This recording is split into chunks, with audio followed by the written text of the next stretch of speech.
these ultimate conditions? Well, the humidity may be up a little bit, but temperature-wise, 75, almost no wind whatsoever. And now you have to control those emotions, as Paul Rhodes just said, and he grew up in Ankeny, what, 10 minutes away? Just have fun, enjoy and savor, but don't get carried away. Like I said in the open, passionate football. The team to play with passion first is going to be the team with the upper hand and is ultimately going to win this football game. Mike Meyer tees it up. Iowa State won the toss, elected to receive, and we are underway. Iowa State, and it's going to be Josh Lenz bringing it back inside the 5. And a little stutter step gets him about 5 or 6 extra out to the 26-yard line. Marcus Collins on the special teams stop. So Steele Chance, the junior from Agoura Hills, California, the western part of the San Fernando Valley, at 6'3", 225 with his second start as the Cyclones quarterback. There is an injured Hawkeye, unfortunately, down to the field right now. They're looking at Dakota Getz. But back to Steele Chance, a shaky start overall when you go look at his numbers, but as Paul Rhodes told us, he made the plays. He showed his poise, and he was clutch down the stretch. That's what I love to see. Watching that tape from last week, Joel, you and I were watching it. Those last 2 drives, really solid decisions from Steele Chance. They're looking for more of the same from him here today. Always tough for a quarterback. His heart rate right now is as high as it's going to be the entire day. He wants to get out there and snap this football. Let's take a look now at the KFC starting lineup. And offensively, they need a big day for their left tackle. 4-year starter, the senior from Houston, Kelechi Osemele. He's slowed by a bum ankle. Have to watch him and how he's moving around early in the game. Chantrell Johnson, this running back, did not have a great game last week, and they need production out of the running back position against Iowa. This is a team predicated on running the football. Paul Rhodes, blue-collar type of a guy, so Chantrell Johnson needs to have a big day today. Awful start, as you can see already, for the Hawkeyes. Dakota Getz needs assistance, and now we are ready to go. We talked about Chantrell Johnson. It was also his first career start. He's only a sophomore from DeLand, Florida. Maybe he had the jitters. Let's see. He's in the backfield. Jams out of the gun. Bubble action. Lenz breaks the tackle. And like a high percentage running play, it's 5, almost 6 on first down. Defensively now for the Hawkeyes in their 4-3. Look for Mike Daniels underneath, the senior from Blackwood, New Jersey. Honorable mention, all Big Ten last year. He's a playmaker, but Morris, the linebacker, he's a freshman All-American from last year. Play fake, and the tight end is available. Get him involved, they did. It's complete for a big first down as the Cyclones get it out to Hammerschmidt, the junior from DeSmet High School in St. Louis, brought down by Micah Hyde. Gain of 13.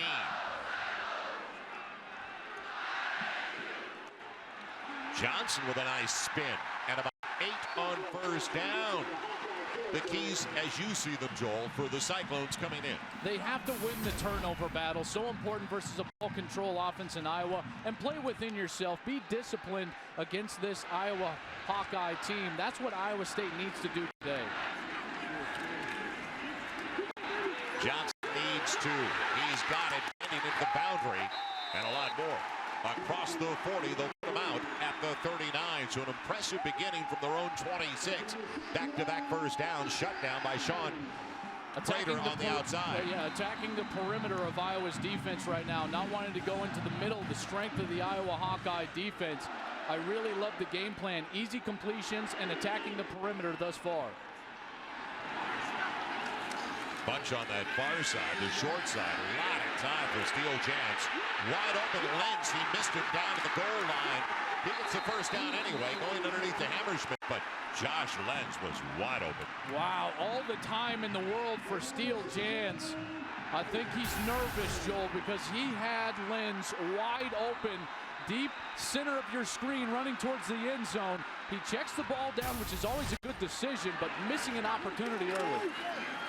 Hillary Johnson, nice adjustment on the cut. 7 on first down. And the Cyclones doing anything they want against a solid defensive unit. Good tempo. This is due to the tempo at the line of scrimmage. Calling the play. Steele Chance already on 2nd and short.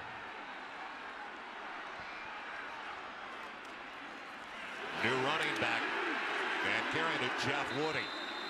Kind of a banger at 6 even.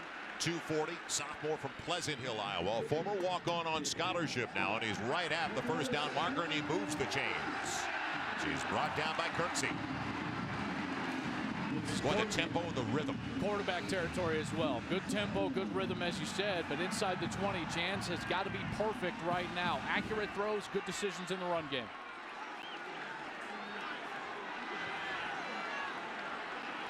Len sets up in the slot. Reynolds next to him. And again, it's that option read as they give it off to the running back, Woody. It's a short game. Maybe 3 at the most 15. A couple of successful running plays. I'd look for a boot action here. Fake that run, get Jans on the outside, and an easy completion. And a good point because Jans had 80 yards. Yeah. And he was key using his feet last week. Looking over the middle. He'll get it right back to the original line. Near the 15. And that's where it's going to be 3rd and 7. So now Iowa with a big third down after the momentum early belonging to the Cyclones. And don't forget, Iowa was 6th best in the country last year, giving up only 17 points a game. This is where they're best. You know, they consolidate that defense. It's the red zone. Very hard to score on them in the red zone. Nickelback comes in. And now a timeout has been called. The Hawkeyes want to slow things down. And why not? Critical down early for the young Cyclones. 3rd and 7 when we come back.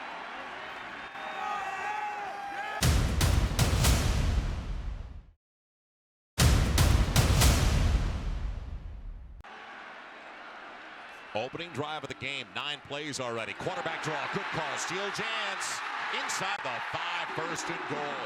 While we were away, Joel, we were talking about using his feet because he's hung in the pocket well with good protection. He has used his feet incredibly well thus far. Doesn't want to make a mistake down the field. Man-to-man coverage on the wide receivers with only 2 birds deep. That's 2 deep, man underneath. That's a perfect time for the quarterback to run. It's just a simple draw, and now it's one-on-one versus the safety. The athletic Jans makes him miss, dives for the first down. That's a great play call, and even more importantly, Joel, a great formation. The formation is what ultimately opened up that 3rd down conversion. Yeah, the best offensive lineman, Kelechi Osemele, is down. He's been out with a bad ankle during camp. Made a go of it last week. Had to leave the game late in the first half, did not return. And here's the one that is stretched out down at about the 15-20 yard line. So bad news for Iowa State. The call, though, quarterback draw all the way. Yeah, it was a great call. And Osemele was going to be setting in a pass set. That means he's trying to make it look like pass. And from his left tackle position, trying to set up going backwards, working on his right ankle. That's the ankle that he had injured coming into this ball game. Played sparingly last week by Carter Bykowski, a junior from Eden Prairie. Got a lot of snaps last week. He'll be in the game now. Eden Prairie, Minnesota. And we're just about a 230-mile drive from Minneapolis in the upper Midwest for one of the great rivalries. And now, do we get an idea of what happened with the ankle? There's Osemele at his left tackle position. He's going to set back in the pass set. Ooh, rolled. That was Dominic Alves, the Iowa Hawkeye, who was down on the ground. That is unavoidable for offensively. It's you just hate to see that. Hate to see that. Man rolls into you, and it's a blind side. You never see it. So he was blocked down out of the play. So Gimpy Osemele going into the game, not getting any better, but you can see trying to charge up his teammates. Yeah, that's a co-captain of the team right there, and a guy who most likely will be taken in the 1st round of the NFL draft. He wants this game. He's a senior. He wants to beat the Iowa Hawkeyes. This game is the game that all these players, both sides, have thought about the entire offseason. You can see the emotion from Osemele. And he hasn't beat the Hawkeyes. It's 3 straight wins for Iowa over Iowa State by a combined score of 85-15. So here we go on 1st and goal. Opening drive of the game started back at the Cyclones 26. Bad snap. And it gets away from Jance, the scramble, and it appears that Tanner Miller came up with a defensive back. So the cover, and check it, it's going to be Broderick Binns. Down to the ground, the right end, the senior from St. Paul, Minnesota. This is exactly what bit them last week, was turnovers offensively early in the game. Tom Farniok, the center, just snaps it too hard to his right. But Steele Jance has to handle that snap. As a quarterback, you must be ready at all times. So now, Vandenberg takes over. The quarterback for the Hawkeyes. A break outside his own 17. And it's Marcus Coker in there for Mikhail McCall, who is gone most likely for the year, injured in the opener. At least 6 to 8 weeks. A sophomore from Beltsville, Maryland. And he just plugs it straight up the gut for about 4, almost 5, brought down by Jacques Washington. He does have experience, though, over 200 yards a year ago in the Inside Bowl in that win over Missouri. So a talented back. They're not losing a bunch with McCall out. So the wasted opportunity for the Cyclones. McNutt, the motion man. Little counter action. And Vandenberg goes down, short of the first down at the 25. So a little misdirection with the quarterback. Trying to get him outside of the pocket. Iowa State told us that they loved their game plan against the play-action pass. They loved their game plan with those over routes, their matchups, their guys understanding what Iowa is trying to run. You saw the product of that on the last play. Everybody covered up, Vandenberg having to run. Now it's 3rd and short.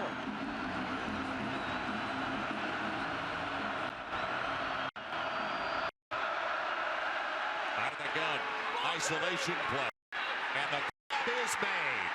Timed perfectly on the outside by Keenan Davis, and what a throw by Vandenberg over the top of Jeremy Reeves. We've already talked about Marvin McNutt, 6'4". How about Keenan Davis on the other side, 6'3", going against the short Iowa State corners. Vandenberg, good setup in the pocket, and see the air on the football? That gives his wide receiver the chance to go up high and catch it. Terrific catch over Jeremy Reeves, the 5'7" corner. It's good for 32 yards. Underneath, out of the reach of the tight end. And it's off the fingertips of Brad Herman. Now, the KFC starting lineups has been fast and furious with the quick change on the turnover and the new possession for the Hawkeyes. But up front, look at the left tackle, like we talked about Yosemite. Riley Reed, honorable mention, all Big Ten, a junior from Parkson, South Dakota. He's the anchor of that O-line. And in the backfield, Marcus Coker, 219 yards in that Inside Bowl a year ago. He's got to have success for Iowa. Everything predicated on their run game. It'll be 2nd and 10 at the 43 of the Cyclones. McNutt, he's got the grab, and he makes a miss. Out of bounds, but he's got a first down. Inside the 32. And you talked about McNutt at his size. Also, Keenan Davis against 5'7", and 5'10" cornerbacks. Jeremy Reeves, 5'7", 176 pounds. Again, that speed from McNutt, you've got to honor that as a cornerback, but then physicalness after the catch. That's why I like the play call, Joel. Just get it to him in the flat, out on the outside. Let him run with the football. He's an athletic guy. First down, all the way inside the 32. Coker. Indecision cost him. It almost looked like if he went wide, he had a seal on that side. He'll take 3, almost 4, before he's dropped by Tafo'u. And Jake Latimer, Patrick Neal on the outside. Joel, active but undersized. They gave up 275 yards rushing to Iowa a year ago. That's why Jake Knott is going to have about 20 tackles today. Jeremy Reeves on the outside. We've already seen Iowa trying to take advantage of the short corner for Iowa State. He is good. He can cover deep. Tight end's the motion man. Go to the short side with Coker. And slashes it back on the cut down to the 23, short of the first down by 2, tripped up by Jake Latimer. So if the Cyclones are going to succeed, Latimer, not the front 7, have to make the stops, not the secondary. They're doing a nice job so far. In last year's game, Iowa, the first 3 possessions went right down the field. Iowa State unable to stop the run. Iowa State's already done a better job today. Bringing the fullback, Matt Myers, in front of Coker. Double up the tight ends on the right side where Coker goes. Just power football down to the 19, and it shouldn't surprise you with Kirk Ferentz as we head down to Jim Knox. Knoxy. All right, Joel, good news here on the Iowa State sidelines. Right behind me, Colicchio Simile right now in his three-point stance, just got up. He's shaking his head, guys. It looks like he's going back in. He's playing on that bum ankle. Okay, thank you, Jim. Well, he's got some time right now because the Hawkeyes are rolling ever since the turnover and the takeaway, picking it up at their own 18. A first down at the 19 of the Cyclones. Coker knocked around after a gain of only 2. So a better play up front, especially by the front 4. There's an atmosphere, and you could see, and there's such a respect in this rivalry. It's not hatred at all. It's at the opposite of anything. It's really great respect. Especially with the two coaches. Asked each of them this week about each other. They just went on and on with glowing remarks about one another, and you can see why. Both hard-nosed teams. It'll be 2nd and 8 from the 17. Making a miss, Coker into the secondary, short of the goal line, down to the 1, 1st and goal.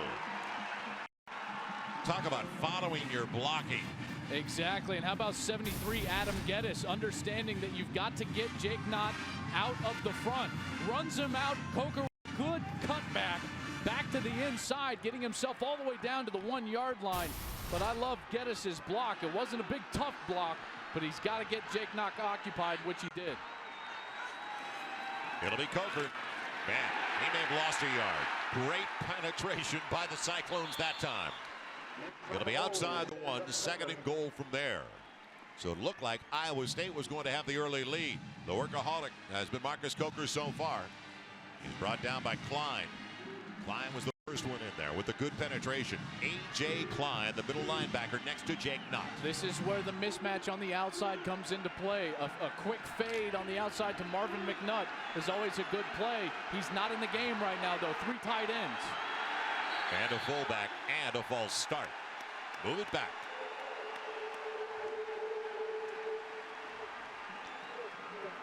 The crew today, led by referee John O'Neill, is from the Big Ten.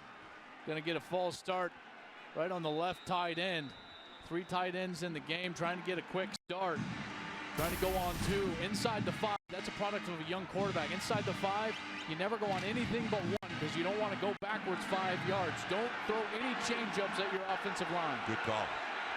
From the 6, it'll be 2nd and goal. Check off at the line. Just got the play off. It's on the outside. Touchdown, Cavante Martin-Manley. He had a couple on that side available. And the Hawkeyes take the lead. Well thrown ball. I liked the patience from Vandenberg. They're trying to set up for Marvin McNutt. On the inside, you saw him pass through your screen. I love the patience to go ahead and go outside to Martin Manley. That's the correct read. Easy throw, accurate, touchdown, Iowa. Mike Meyer in for the point after. The sophomore from Dubuque. And an early 7-point lead. It was a long drive, but still it points off a turnover because of the quick turnaround. 82 yards on the drive.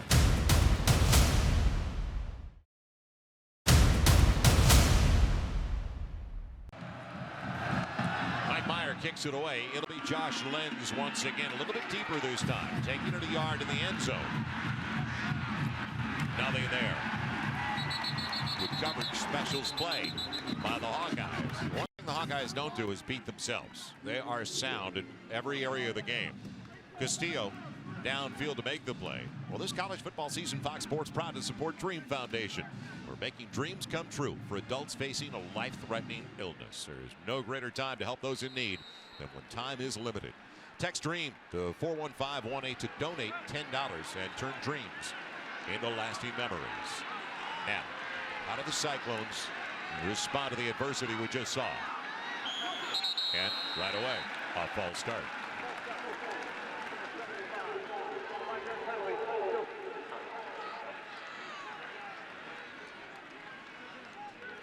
It's on the offensive line. That's Hicks, who missed last week's game. Hayworth Hicks, the senior. from Palmdale, California. They need to get some of this tempo back. You know, they're not moving the same like they were in that first series. Language, body language, a little bit of a rhythm. Good move up the middle. Good yardage once again.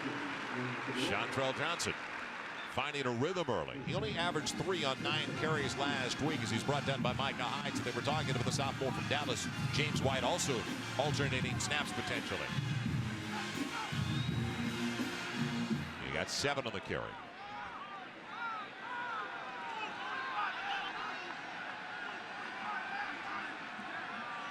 Spreading the defense. Zone read and a good one. Johnson close to the marker. Looks like he's short by about a yard. Colecchio Simley got away with a hold on the outside. LeBron Daniel. He held LeBron Daniel. 1st and 10 line brought to you by Russell Athletic. It seemed like that seal was unusually good on the outside. It was. Anytime you see a defensive lineman trying to run backwards and all that are going backward are his feet, he's being held. Colecchio Simley got away with one, but creates a 3rd and short, getting themselves back in a manageable down situation.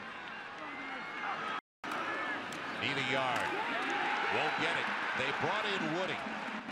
They took out Johnson, who had 5 carries and 37 yards, and they went to the fullback sort. It didn't work. Dominic Alvis underneath making the stop.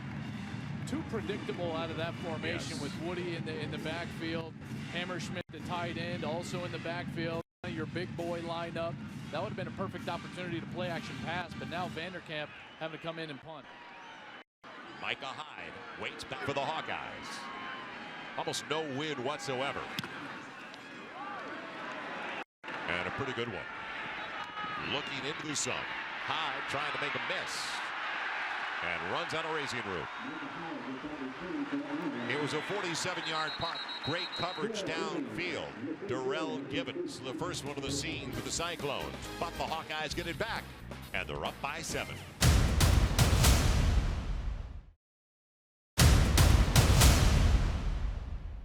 Dad was a quarterback. His dad is now a doctor, played college ball. He was a quarterback. And his grandfather, the longtime coach at Keokuk High School here in Iowa.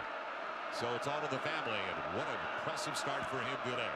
On a play fake, and a pretty one at that. Looking for his tight end, a little out action, and he's got him. Fedorowicz has it. C.J. Fedorowicz. It's time for a Coors Light game break as we head to Michael Eaves. Michael? All right, Joe, let's go to Columbus, number 15, Ohio State, hosting Toledo. Toledo already with an 8-7 lead, and then Eric Page goes 66 yards for his 2nd touchdown of the game. You know, Ohio State, the last time they lost to a team from the state of Ohio was 1921. Right now, they trail Toledo 15-7 in Columbus. Florida International. Wow. Thank you, Michael.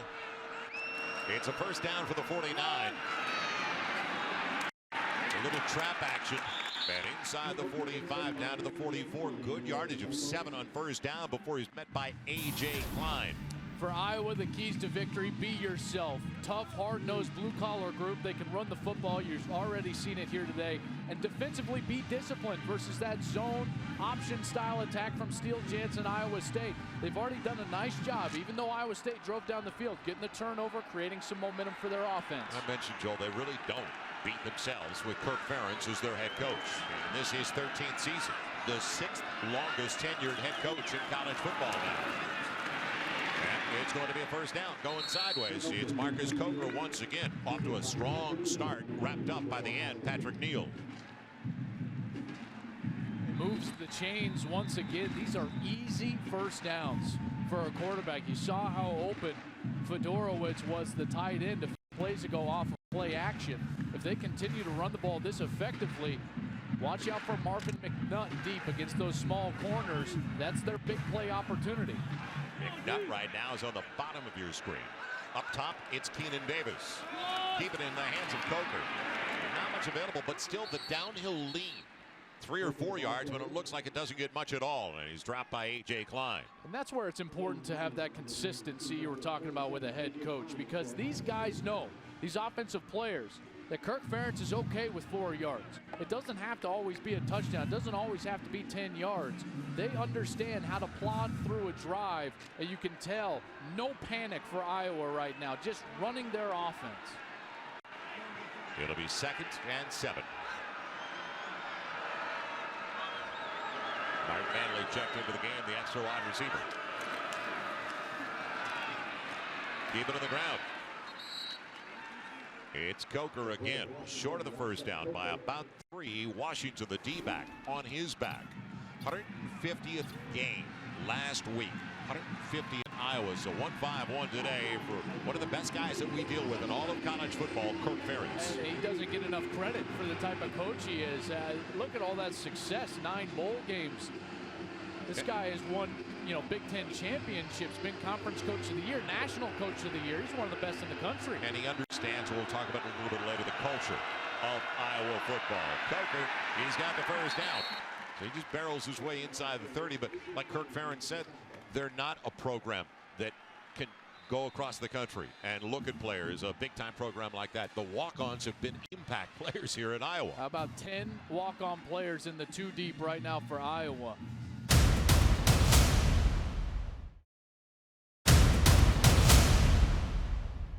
Telling us at Iowa State that you really can't key on anything because of the balance they have in their play calling on down and distance. It's a dump off on the screen, and Coker can't get away for one of the few times. By the way, it's Jake Knott, one of the very best in the Big 12. Intelligence, reading the screen right away, finding the seam from his linebacker position to get through the Iowa offensive line, And then getting to the legs of Coker. That's just explosive play. That's smart intelligence linebacker play. Wally Burnham, the defensive coordinator for Iowa State, told us that this guy's one of the best he's ever been around. He's got a motor. He knows how to play the game like A.J. Klein. They just have a real good feel for the game. They're 2 backers. Out of the flat, it's Coker. And an open field tackle and a very big one made by C.J. Morgan. It's time for a Coors Light game break as we go to Michael Eaves. Michael. Joe, let's go to the SEC. Number 22, Auburn, taking on number 17, Mississippi State. The Tigers struggled last week against Utah State, but Demetrius McNeil with a pickoff, and check out that block. You've got to keep your head on the swivel, Michael. 44 yards on the return. Auburn leads at 14-7. They own the nation's longest winning streak at 16 consecutive wins. All right, Michael, and as you mentioned, they were really fortunate last week to escape Utah State. It's available and separated. What a pop on Brad Herman, a big-time hit made. And coming through, it was Leonard Johnson. Jake Knott got good pressure blitzing James Vandenberg. Gets his arm up into the throw area right at the end of his rush. The ball was a little bit behind the wide receiver. That's when Jacquez Washington from his safety position was able to come up and blow up that play. It was Mike Meyer who's coming down. 2 for 2 last week. It'll be a 42-yard attempt trying to put the Hawkeyes up by 10. Clean exchange, and on its way. Did he hook it too much? Hits the upright but goes through. Living well.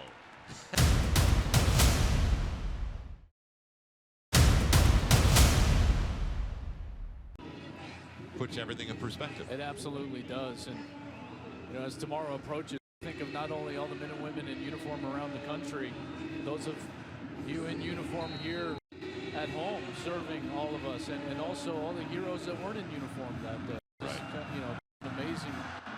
amazing thought. Short kick coming over to Chantrell Johnson now. Got to get to it, but it goes out of bounds. So a break for the Cyclones when we come back. Time now for a Coors Light game break as we head to Southern California and Michael Eaves. Michael.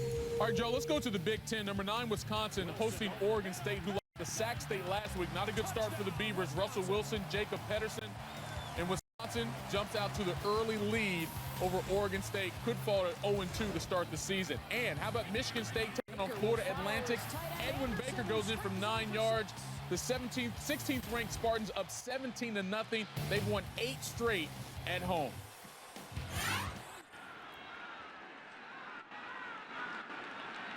Thank you, Michael. Well, it was Sacramento State taking it out on Oregon State in overtime last week. And batted down. It Binns getting in early and knocking that attempt down. Broderick Binns, the senior from St. Paul. Defensive linemen always taught to get their hands up. Right at the last second, a great bull rush, first of all, to get himself into the face of the quarterback, then hands up, batting the ball down. It'll be second and long. They've got James White, the sophomore from Dallas, who has taken over in the backfield. Paul Rhodes in his third year at Iowa State, down 10, looking for his first win. White, little scat back, man, cracked pretty well as he's taken down and coming out of the secondary to make the stop. An outstanding job by Micah Hyde. You're rarely going to see Iowa move out of this base defense. They line up the same way almost every snap. They think that if they see a play enough, they can stop it. They know all the adjustments, just like this. Empty formation, everybody knows how to adjust to it right away. So after the gain of 3, third and long. Here comes the blitz, and they get to steal Jans. Boy, it took a while. You can see it coming. And he's dropped by Kirksey, Christian Kirksey, sophomore from St. Louis. And he came all the way from depth, meaning he wasn't at the line of scrimmage when that ball was snapped. Steele Jans doesn't see Kirksey on the top side. Remember, there's no backs in the backfield. Anytime anybody blitzes, that's a quarterback player. That's a quarterback responsibility. Mistake by Steele Jans. Micah Hyde waits for the punt. As Vanderkamp gets into it, a wobbler. Hyde will stay away. It appeared that it was touched by one of the Cyclones a little bit farther upfield.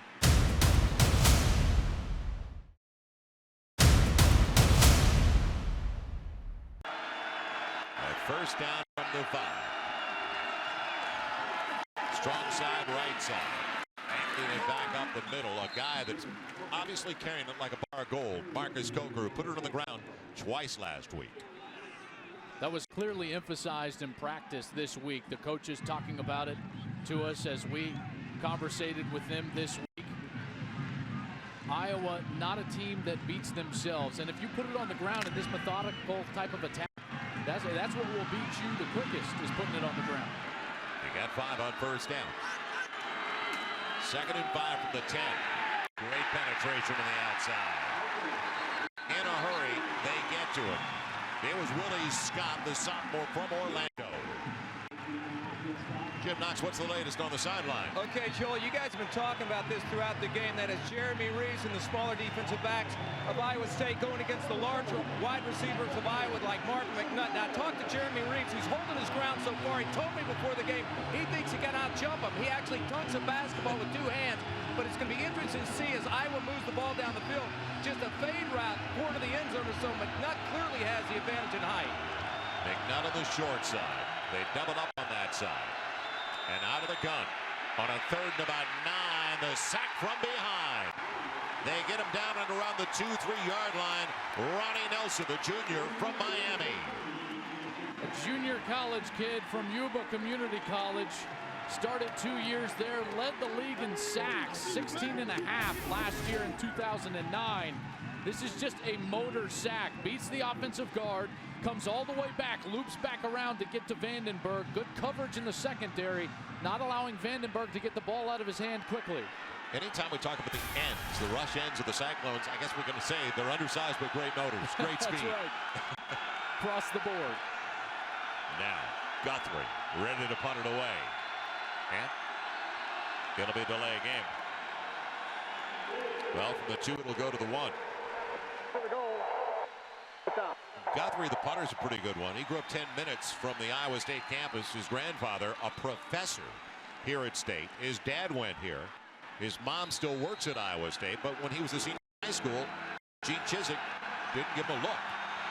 So he is a Hawkeye, a former walk-on, one of the great programs in the country, the walk-on program of Iowa. Low, off the side of his foot. Sideways it goes. Lane to stay away. And now the Cyclones with their best position to start a drive so far, and they needed it after going 3 and out.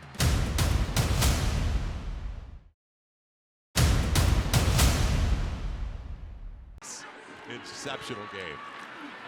On first down, Johnson with a flag down in the backfield where you normally see a holding call. made a miss. Big yardage, about 15, but it looks like it's coming back. Micah Hyatt on the stop. Personal foul. Back defense. Hands to the face. There you go. Cyclones desperately need some kind of momentum after that opening drive and the turnover. Starts with some good blocking up front. It's hard to tell exactly who. 74 possibly for Iowa. There's a hand way up high. That's going to draw a penalty. Possibly number 93. That's Mike Daniels, but Chantrell Johnson doing the bulk of the work on that carry. Trips in the backfield. Johnson slashes it, but puts it on the ground, and it's covered by the Hawkeyes once again. Picking it up, it was their linebacker, Tyler Nielsen, the senior from Humboldt. So, 2 mistakes inside the red zone, inside the 10. 2 red zone turnovers so far. The fumbled snap from Steele Jans on the first possession of the game, and now Chantrell Johnson got to secure this with 2 hands. It looks like he does, but the arm comes in. That looks like Thomas Nardo, the defensive tackle for Iowa, getting his big right paw on that football, drawing it out.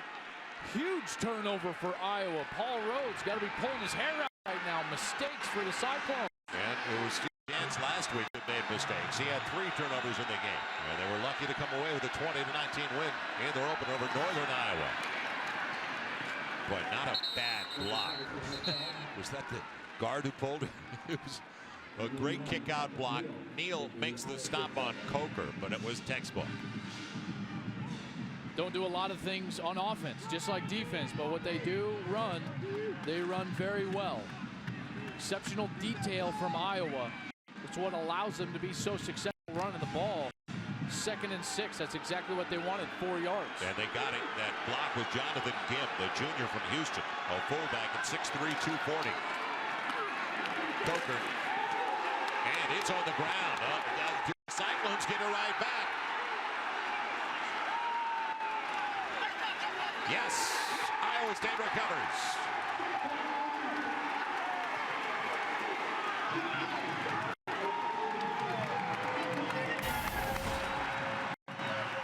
Marcus Coker giving it right back to Iowa State. Leonard Johnson, the undersized corner, 5'10", 200 pounds, like a missile right at the football. That is textbook tackling under the pads of Marcus Coker. Pad on the football, knocks it out, and now Iowa State back in business. Back-to-back mistakes from both teams. They get it at the 12. They just had it at the Hawkeyes 39 and took it inside the 10, but coughed it up. It'll be James White, not Johnson, in the backfield. They stack him up, the original line. No gain on that carry. Well, we thought coming in, Steele Jans would be moving a little bit, rolling the pocket occasionally. Yeah, and they're going to need to because there's too many Iowa defenders near the line of scrimmage. Packing it in, making it very difficult for Iowa State to run right now. This is where Jans needs to get out of the pocket. Now they got 3 wide receivers. Look for him to roll to his right. Try to layer the secondary. They'll give it up to White. So they bring the trips over to the near side as decoys.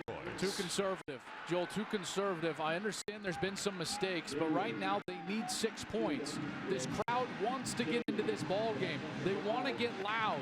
Allow them to do that. Let Steele Jans make a play for you right now. He's athletic. He's got a good arm. I like his chances on the outside. Last week, don't forget, when they were down in the final 5 on 4th and 10, he threw a 26-yard touchdown. In fact, they scored 2 touchdowns in the final 5 to escape with a 1-point win. Now, on 3rd down, touchdown in the corner, Darius Reynolds.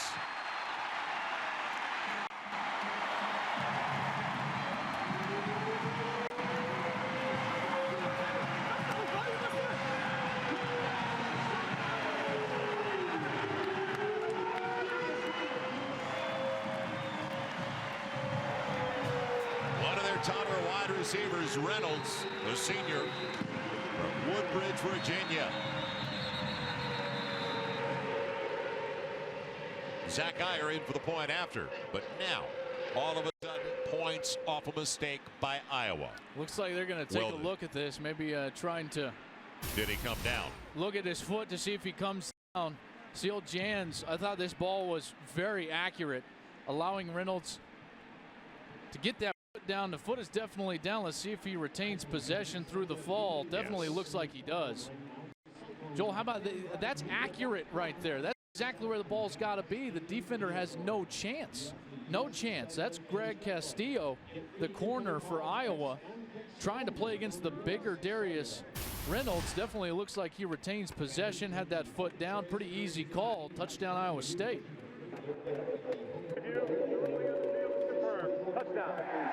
And Joel, when you're in such a short field situation to begin with as a defensive back, can you give a receiver that much room to begin with off the line on 3rd and 8 at the 10?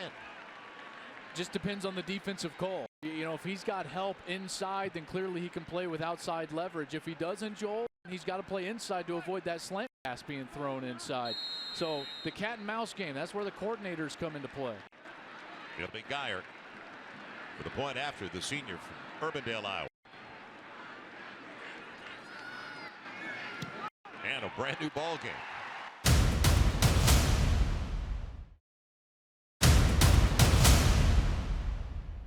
Never complain about coming to the upper Midwest. In fact, we savor this opportunity. Going back deep. It is going to be staying in the end zone. Keenan Davis as we head to our Coors Light game break once again with Michael Lee. Michael. Hey, Joe, let's go back to Columbus, number 15, Ohio State, trying to hold off this upset bid by Toledo. Carlos Hyde, 36 yards for his career TD, but Toledo still leads 15-14 in the SEC. Mississippi State trailing Auburn 14-7 until Chris Relf finds Brandon Evans from 15 yards out. We've got a tie ball game in Auburn, 14-all.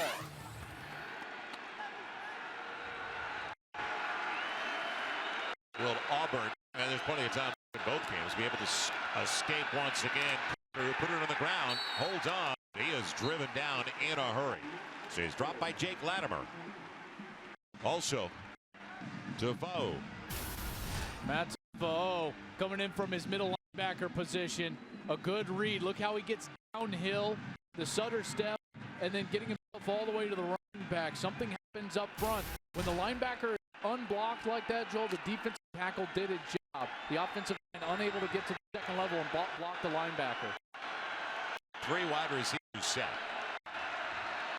With only Coker in the backfield. Now off the play fake and the heat. Vandenberg running and doing a good job of it. Right at the first down marker. It's on the spot. And he's going to be short by about a foot. Latimer finally getting to the quarterback. Looked like he wanted to panic right away. Got his emotions in check, pulled the ball down, and ultimately got it into a third and manageable situation. That's a good play right there from James Vandenberg with the pocket collapsing around him. Now they bring the big fullback in again. Iowa 3 for 5 on the 3rd downs. They'll get a first down across the 30 out to the 31. This is the first season as the starter for the Hawkeyes for James Vandenberg, but he's been in hostile environments before. His first career start on the road came in 2009 in Columbus against Ohio State. A trip to the Rose Bowl was on the line, and he fared pretty well. They lost the game in overtime 27-24, but handled the pressure very effectively. So Vandenberg ready to go under his center once again. 6'3", 210-pound junior from Keokuk. Coker running over, but not escaping. Jake Knott. And check that. It was 10, not 20, making the play. It was Jacquez Washington. You know, that talk play, about escaping the pressure, well, Joel. the pressure from Iowa State, I like how they're getting upfield with their defensive ends and collapsing the pocket from the middle. They actually get out of their rush lanes a little bit, which is allowing Vandenberg to head upfield right in the middle of the field, which was got that 3rd and short, then the quarterback sneak to move the chains. Now Vandenberg on 2nd and long out of the gun. It'll be a straight 4-man rush. And right past. And that was hot for Devontae Martin-Manlin. A little shallow cross. As a quarterback, I expect my receiver to catch it regardless. You're 5 yards from me, I throw it hard, throw it soft. If it's accurate, if it's on your numbers, you got to catch the football. This puts the ball club in a bad situation. 3rd and 8. Look for the pressure. Iowa State gotten to Vandenberg a couple of times now on 3rd down. McNutt up top. He's matched up with a small one. 5'7" Jeremy Reeves. Play clock coming down, and Vandenberg wants a timeout. Good decision. It's a big play field position-wise with only 5:13 left in the half. As well as momentum-wise. Clearly the momentum sitting with Iowa State right now.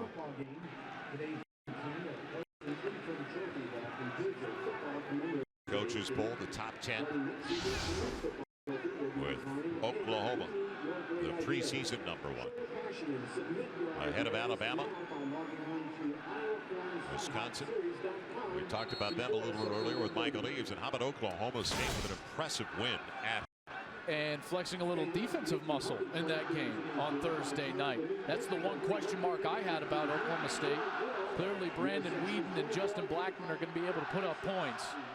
The question's always been, are they going to be able to play enough defense? So they did play enough defense on Thursday night. Field position has been owned by Iowa State early, but they're down by 3. Now Iowa needs 8 from their own 33.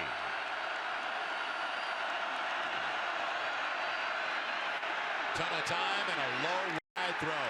Good coverage anyway. Mark Manley wasn't available. The play was made by C.J. Morgan.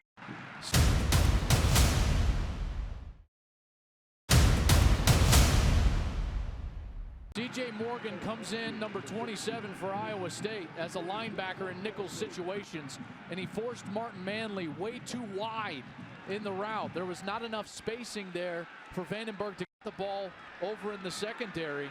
So a terrific job rerouting the wide receiver by Iowa State. Josh Lenz had a touchdown on a punt return last year. Takes the high spiral from Guthrie. Making a miss. Has to avoid his own man, but cost him. Good field position again as he's across the 40. Out to the 43-yard line. It's a return of 20 yards for Josh Lenz as we check in with Jim Knox. Knox. All right, Joel, you guys have been talking about emotion. Ever since Iowa State scored that touchdown, you look on the bench and every single player is standing up on the sidelines. Paul Rhodes also told his team coming up, let's keep going, guys. We can beat them in the trenches. Let's keep moving that football. And right now, Iowa State definitely has all the emotion, also all the big momentum going on their way right now. And it helps to have the ball at your own 43 to start a drive. Their last 2 started in Hawkeye territory. Before that, their own 40. So they've definitely had an advantageous situation there. Inside of 5, looking for their first lead of the game. The bullet. It's complete to Reynolds, who caught the touchdown for about 8. One of the better thrown balls, even though it wasn't a long one, by Steele Jams. Earlier in the game, he missed the easy completion on the outside. Not with an errant throw, but with a poor decision. I like going back to that, getting it to Darius Reynolds, the playmaker, out one-on-one. Now in that trip backfield with Chantrell Johnson, along with White and Wooding.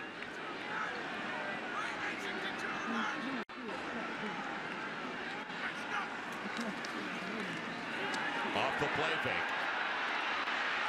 He's got options. Goes underneath for a short gain to James White. You don't want to give up on the play. And this is a guy who ran, don't forget, for 80 yards last week. He's an athletic player. Can make plays with his feet, and you see the defense honoring that anytime he starts to move around back there. James White pops open late, deliver the ball, first down. He's a transfer from City College of San Francisco. He's got a first down to the 43. Pocket holds up. And he falls on his own inside the 40 down to the 38. They say his first 2 steps, he's got great burst, great explosiveness. They were trying to go up top and set up Josh Lenz in the slot. Couldn't do it, had to run it. Yeah. Movement. Lenz going to cost them 5. Let's go back to that last play. They're trying to set up a little screen pass on the outside, but then slip Josh Lenz deep down the sidelines. He's going to look for it. He's going to pump the screen, try to get the corner to bite. But when the corner doesn't bite right here, he plays deep. That's trouble for the quarterback. He decides to run it immediately. There's no check on there. It was just a busted play at that point. We'll get back to that thought in a moment. It'll be the 2nd and long now. And a little shovel pitch. Good move. Chantrell Johnson into the secondary and right to the first down marker. You brought up the Hawkeyes. They usually don't bite to begin with. They're a stay-at-home kind of defense, aren't they? They are. They're a base defense, a stay-at-home defense. Even though they are going to stay at home, Iowa State trying to fake their way into advantageous positions as Steele Chance just falls forward for a first down. You see him pumping a lot, pumping those screens and then shovel pass down underneath, trying to get Iowa out of position and then take advantage of the crease that they create. So on the quarterback sneak, a first down. Jance empty, at least for the time. Bean. He brings Reynolds into the backfield. Will it be a double pass? Yes. And he overshoots Darius Darks. You knew there was going to be a gadget or 2, maybe even 3 from Paul Rhodes. The underdog at home, they were going to try some type of gadgets. Here's Reynolds. They're trying to go deep right here. The safety doing a great job for Iowa, staying home. The ball just has to go out of bounds. They don't bite. And the same defense every play. Right.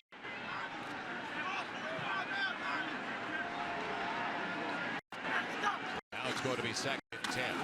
White finds the crease. He's got the first down, but it's coming up on a hold on the outside. And was it Big Osemele, the senior from Houston, who you had with a hold earlier that wasn't flat?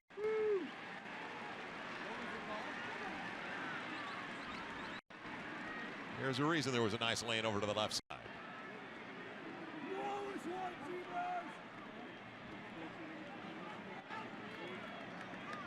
Holding. Offense 72. 10 yards to the 50 spot. Still 2nd down. Was Osemele from his left tackle position. On the outside, do you see? He gets off balance, and that's when he just takes the player down to the ground. That's Osemele on the ground right there. That's when the flag gets thrown. Anytime your ankle is hurt, you start to reach grab. And that's what Osemele is dealing with right now. Makes it 2nd and 20. Quarterback draw. Hawkeyes. They weren't going anywhere. So no gain on the call by Steele Jance. Brought down by the tackle, Mike Daniels.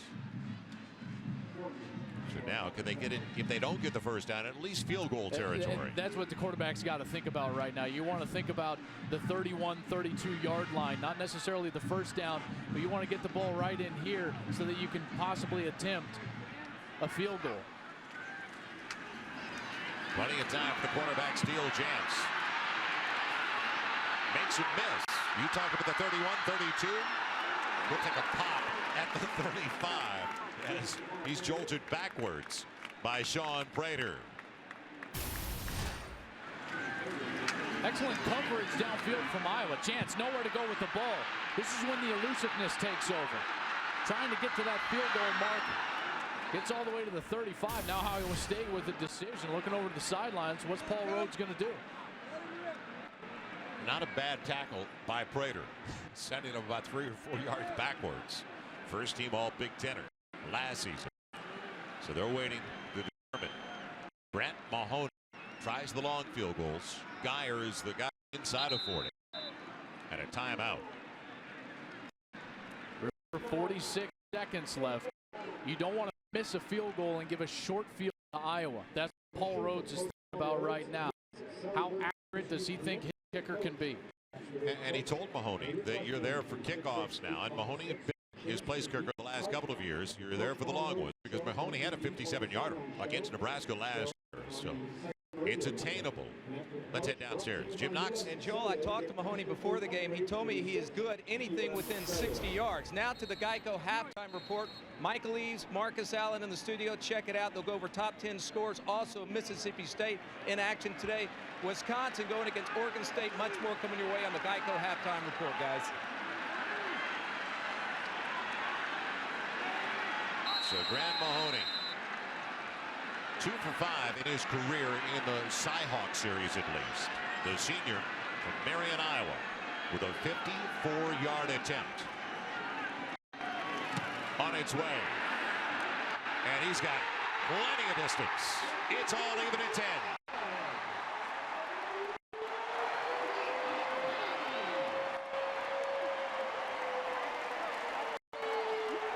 What a kick. That was good from 64, by the way. That was a good 10 yards. From 54 yards. Right, with a cushion.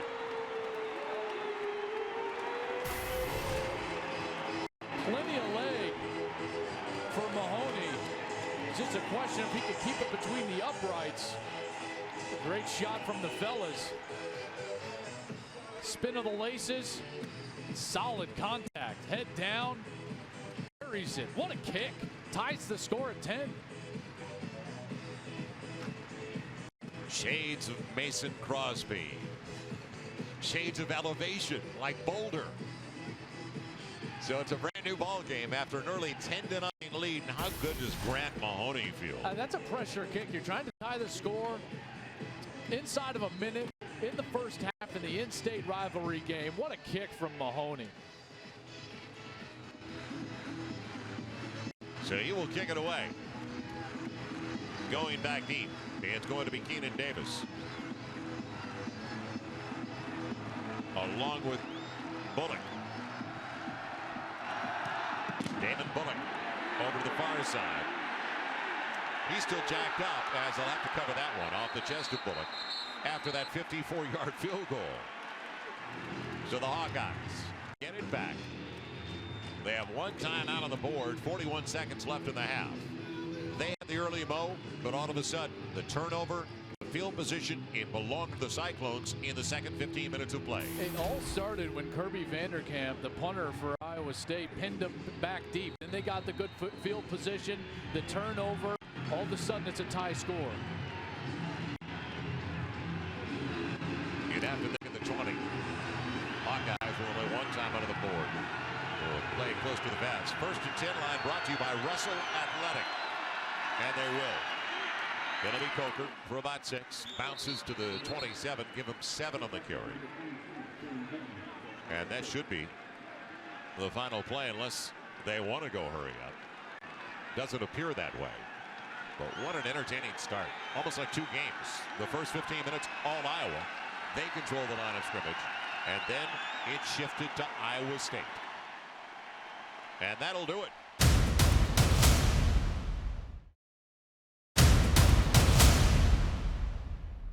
They are alive and well, and so are we as we're underway. Mahoney kicks it. Man, it's going to be picked up by Davis over to the far side. And weaves his way effectively out to the 25, up to the 29. So that's the Hawkeyes are going to have it first and 10. On the first series of the second half, brought down by Deion Broomfield. I thought Vandenberg was good in the first half. Really didn't hurt them. Got himself out of some trouble a couple of times. 6 of 10 passing. Marcus Coker, though, with that fumble. They've been effective running the ball, but that fumble is what hurt Iowa in the first half. Remember when he put it on the ground last week, it was a steady downpour. In fact, they had an 84-minute delay in their opener in the second half while they're already up in that 27-0. Ended 34-7. Little play action and waggle action and thrown too wide for Keenan Davis, who was available on the sideline. As you said, Joel, it was such a tale of 2 15-minute sections, 2 quarters, if you will. The scoring drives to start things off, then they have to punt, the fumble, another punt, and then ending with the ball going in at halftime. This defense for Iowa State really digging their heels in that second quarter. And it's a speed defense. They're not real not heavy. A lot of size. Not a lot of size. As Iowa try to overpower them. Well, on first down, they missed a wide open receiver. Now Coker lugs his way past the 30 up to the 31. Very good numbers from Marcus Coker in the first half of play. The offensive MVP of their bowl win over Missouri. Now coming over to the sideline, and injured tight end Fedorowicz. So third down, and we talked about the momentum. It was all Cyclones in the second 15. 3 wide receivers set. Vandenberg out of the gun.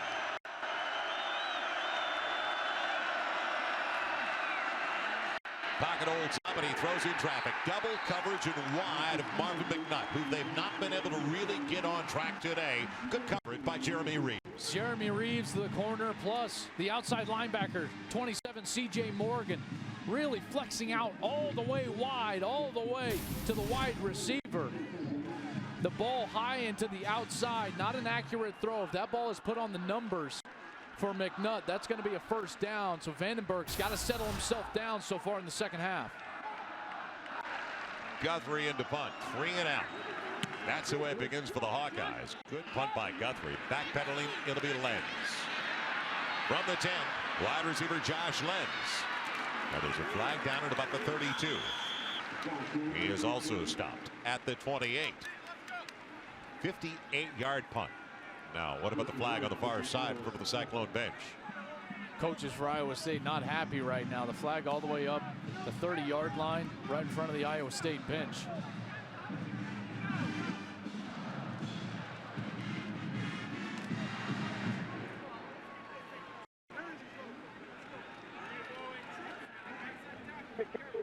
Holding, number 2 on the return team. 10 yards from the post-scrimmage kick and force the spot. Called on the defensive back. In the first half, I thought Steele Jans played safe. 7 of 8 passing, 64 yards. They didn't move the launch point a lot. That's the pocket. They didn't get him outside of the pocket. Darius Reynolds, though, I thought he had a couple of good mismatches, and they took advantage. One for the touchdown on the fade route. So Steele Jans looked for get outside of the pocket more this half, try to get where he's comfortable on his feet, but that holding call puts Iowa State way back at the 5-yard line. It is the worst field position to start a drive, Joel. And offense, all they want to do in this drive is get 2 first downs, change the field possession. That's the whole goal of this drive. Steele Jans out of the gun with Chantrell Johnson. And they'll knock Johnson down, crossing the 7. Out to the 8. You brought up a theory about the launch point and moving a very mobile quarterback and kind of creating the pocket outside of the area. Tough to do it now with the end zone right there, but clearly I think that's where they've got to go in the second half. Get him outside, let him make the defenders cover him running and throwing.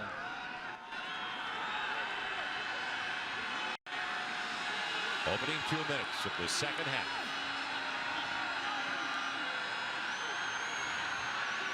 Blocking assignments, adjustments. Johnson spun around and dropped. Short of the first down by about 3.5 yards. Now the possessions, and then you see the short fields as well. That first drive, they had a lot of momentum, 11 plays, 56 yards, but they put the ball on the ground. A couple of punts after the momentum was on Iowa's side, but they did a great job of capitalizing on those short fields, aside from the one fumble, scoring points late on the last 2 drives. Now Chance needs 3.5. He's got it. Little bullet. And the first grab of the game made by his receiver who went to City College of San Francisco with him, Aaron Horn. Throwing over the middle, you must be accurate and the ball must be below the shoulders. That's exactly where this ball is, right down on the gut of Aaron Horn. Good completion for a first down. He had 7 catches in the opener last week. Little kick out block and a hold. Flag on the play. So the hold of the downfield block. It was a good run. Negated for Chantrell Johnson. Might get Hammerschmidt here.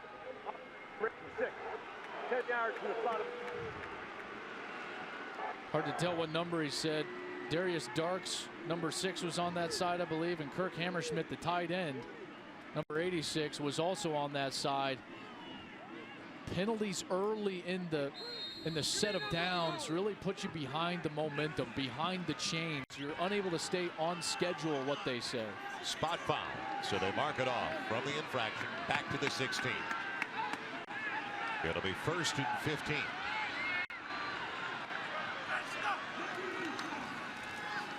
They're on White motion. And on 1st and 15, only a couple playing it safe once again.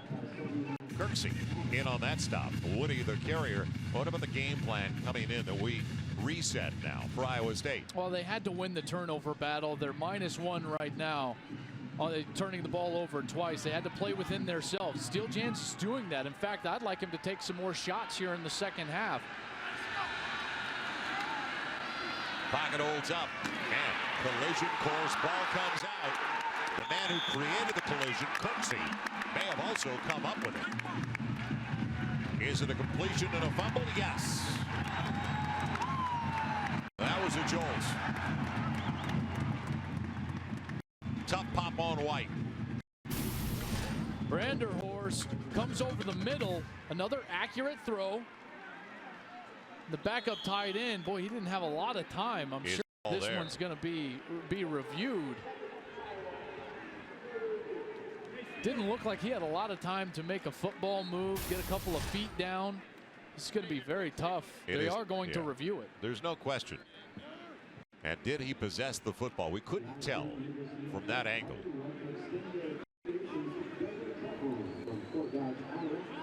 Big Ten officiating crew. As going over is John O'Neill, the referee. There was no other move other than the momentum after the catch. There was no football move. Branderhorst in the middle comes down with it. Has a couple of feet down, but then it's immediate at that point. There was no opportunity to make a move in the middle. This is going to be a good look at it. He did bring it down. He did bring it down. It's going to be tough. And remember, I always go back to this, Joel, anytime there's a replay. The ruling on the field is fumble. They're going to have to bring this back with evidence, video evidence to overturn it. I don't know if it's there. But Kirksey, who made the stick the Weesack backer, a sophomore from St. Louis, he showed up on film last week. He had 10 stops, and he's had a ton of activity. Once again today, they're going to like what they look at Kirksey when they break down the film in grade. Yeah, I had that big sack like you were talking about. One of 9 true freshmen to see action in games last season for Iowa.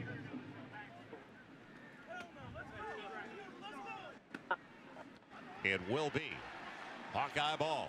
So the takeaway by Kirksey from the tight end, a former walk-on Reed Branderhorst. Take another look. It's a great angle. Branderhorst did have possession. He solidified that catch. And again, the ruling on the field was fumble, Iowa ball. So now they've got it in their best field position to start a drive at Cyclones 21. Looking deep underneath instead. Good grab and making a miss. It's taken in once again by Keenan Davis, and he's got a 1st and goal as we head to a Coors Light game break with Michael Eaves. Michael? Hey, Joe, let's go back to the SEC. Seesaw affair between Mississippi State and Auburn. Michael Dyer from 2 yards out. Did he get in? It's nothing but desire right there. Whether he got in or not, let me tell you, I love the fight in him. Well, they said he got in after review. Auburn leads at 28-24 right before the half. Nothing easy, Michael, for Auburn over their first 2 games. Now, design roll. And too tall for the tight end, Zach Derby. Kind of layered the way they had that. They had a guy open there. Vandenberg has been sporadic, to say the least. He's only had 1 completion since the second play of the second quarter. See how this ball is floating high? He's not getting through his throw. The ball seems to be slipping out of his hand a little bit. He's not accurate right now with the football. They're trying to get the ball to Marvin McNutt, and they can't seem to do it. Every time number 7 is in a route, There's two Iowa State defenders at the top of the screen. On 2nd and 9, it'll be Davis on the reverse, but the Cyclones are up to the task. Didn't fool anybody. It's a quick speed defense to begin with. They're trying to get Keenan Davis to come around on the reverse. So they get a poker, and he's coming around on the reverse. Have backside defensive players not at all, not racing down the line of scrimmage. It's Coker. They're doing a great job of playing disciplined football, Iowa State is. Now after coughing up, man it away at 21. With the Cyclones hold them to a field goal drive.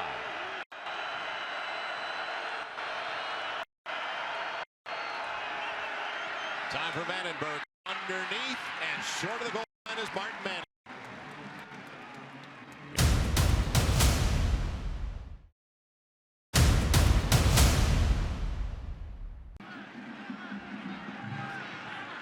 All right, we'll check back in a couple of minutes. Chantel Johnson dropped after almost as soon as he got it. He made the most of it, got about 3. You know, we were talking about Kirk Ferentz earlier. Paul Rhodes on the opposite side grew up only 10 minutes away. An Ankeny native. He grew up only 10 minutes away from this ballpark. And as Kirk Ferentz told us, he knows what the culture is all about. And it was funny because Kirk said, and it was a lighthearted moment, he goes, I was really disappointed when they named Paul as the head coach. Because they knew they would be competitive. Right. You know, they and would come out and play tough football like they're doing today. He gets it. He knows what it's all about here. He was on Dan McCarney's first staff. So he knows what it takes to build a program at Iowa State. Underneath Johnson. Little dart inside the 40, down to the 39. But let's revisit that kickoff return by Josh Lenz. Yeah, very impressive by Lenz, and I love his decisiveness. Getting up, finding the crease, and then going. Not trying to make too many moves. Too many times you see kickoff returners make too many moves, Joel. Decisiveness up the field, getting the ball into plus territory for the Cyclones. Smart move by Lenz who had a 62-yard punt return for his score. Going for it, getting it again, Aaron Horn. The coaches told us every time they watch tape of Steel Chance at City College of San Francisco, they had to go back and look because they liked Aaron Horn that much. He was the go-to guy at San Francisco City College in junior college for Steel Chance last year. They're going to that route now several times, 3 different times, and crucial downs here in the second half. That short over the middle route. Down by 3. Good pocket protection again. A ton of time. And overshooting, fortunately, Darius Reynolds. Otherwise, the safety played it well. He's going to get to it. I liked the throw, though, because it's only where the wide receiver can possibly get it. You're not getting yourself in trouble with an INT. 1st and 10 line brought to you by Russell Athletic. So short field once again, and that's been the story. This is the 3rd time they have started in Hawkeye territory. Now on a 2nd and 10. Cyclones with the 30. Option read. A little bit behind James White. Bouncing around and makes the most of it. He's finally knocked out by Morris, but gets about 6 yards on the play, almost 7. I thought Iowa did a tremendous job of stringing that option out down the line of scrimmage, east and west. The problem is the individual effort from James White, the sophomore from Dallas, gets the ball all the way into a 3rd and 4 situation. Manageable down now for Steel Chance. Right at 5'8", 185. Try to catch him. Chance overshooting by a large margin. Darius Reynolds. Not even close. He stopped his feet. He stops his feet in the pocket, and then when you try to get him going again, you rush and the ball goes high. You have to let the play develop with what I call a close. It's a back foot lead. You start shuffling, leading with your back foot. And it's going, gone. Now. No one completes the ball thrown out of bounds. Graham Mahoney has got a 54-yarder, so he's staying out there. This time it's going to be a 42-yard try. The 54-yarder in the first half, it was good from 60-plus easy. Can he tie it up? No. Got cooked. Off his foot, it was wide left. I know that shot. 7:19 left in the 3rd, and it's still a 3-point lead for Iowa.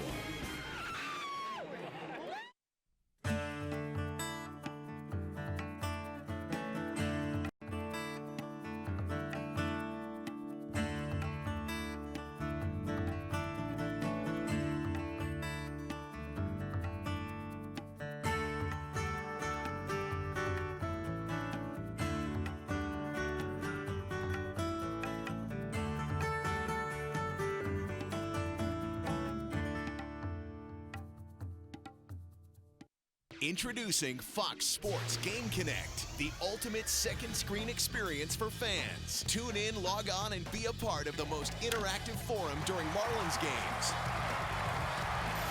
Stats, trends, and exclusive game analysis, plus live Twitter feeds. You can even share your thoughts with the live broadcast. Don't just watch the game, be a part of it. Get connected now. The all-new Fox Sports Game Connect, now available on foxsportsflorida.com.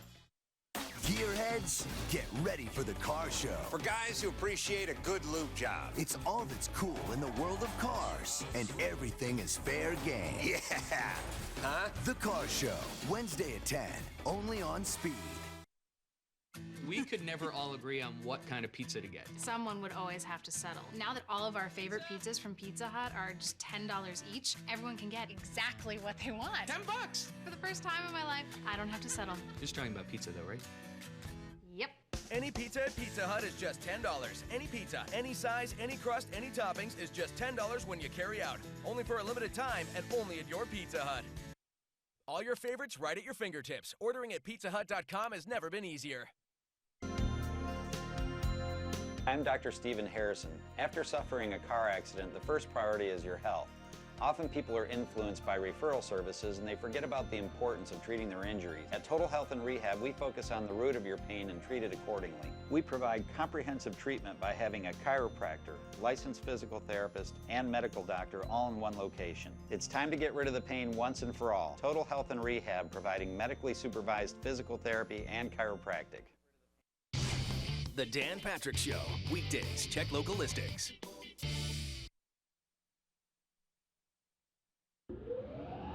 Coors Light says don't get flagged for breaking the law. It's a cold, hard fact. 21 means 21. So keep yourself and your friends in the game.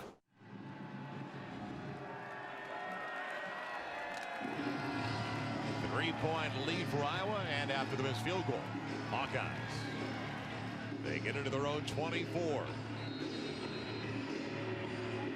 Showing a tight formation with the singling each side of the eye. There's a false start. Let's see if they try to get the one they were looking at on first down. It'll be 1st and 15. But let's see if they try to exploit the matchup with Marvin McNutt. He's their best player. Senior, 6'4", 215. Iowa has just sputtered offensively in the first quarter, 134 yards since 53. Credit Iowa State, though. They played great defense. McNutt coming over to the wide side of the field. Martin Manley in the slot, Davis short side. 1st and 15. It's Keenan Davis for about 7. And we're headed back to a Coors Light game break with Michael Lee. Michael? Well, Joe, one team that's not in danger of an upset today is Michigan State at home against Florida Atlantic. They're up 27-0. 4th down, they still go for the touchdown. It worked. 34-0 now in the 3rd quarter. Spartans up big.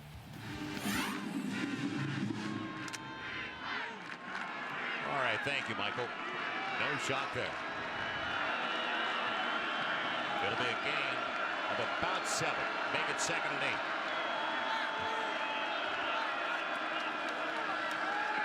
After the play fake, good pocket protection. And it's Davis again for the first down. That looked more like it. And finally for Vandenberg, he steps up with rhythm and delivers the ball over the middle with rhythm. You see he comes off the play fake. Look how he steps up, hitches up into the pocket, and delivers the ball with authority. That ball is thrown accurately down the football field. Now let's see if that develops some confidence for him moving forward in this 3rd quarter, because he has not looked good since the 1st quarter. His tight end gave him a nice block. Fedorowicz kind of got the only pressure he could have seen. And you talked about the authority of the strike. 1st down for the 47. Now, looking deep and looking for McNutt. It floats, and it's batted away because it caught up in the air. Flag on the play. Jeremy Reeves on the coverage. It hung, didn't it? It did hang up there. There's a flag in the secondary. And the quarterback holds it that long. You think it's possibly defensive holding. Personal foul. Baseman, defense number 5. 15 yards. That'll slow him down every time. We're going to get Jeremy Reeves, the 5'7" corner who was working against McNutt. They were trying to get McNutt on a double move. It means he goes to the post and then back to the corner. That's why Vandenberg was holding the ball for so long. The ball floated on him. Yes, that's what allowed Reeves to get back and tip it. But Wally Burnham not happy as his cornerback got a little bit of the face mask, and now Iowa's in business in plus territory. So instead of 3rd and long, now it's going to be 1st and 10 at the 38. Final 6 minutes of the 3rd. Giving up yardage and diving ahead. Martin Manley with about 7 or 8. Coors Light game break once again with Michael Eaves. Yeah, Joe, number 24, West Virginia, having all kind of problems with Norfolk State today until Geno Smith hits Devon Brown in the end zone. West Virginia finally takes the lead. They're up right now, 10-3.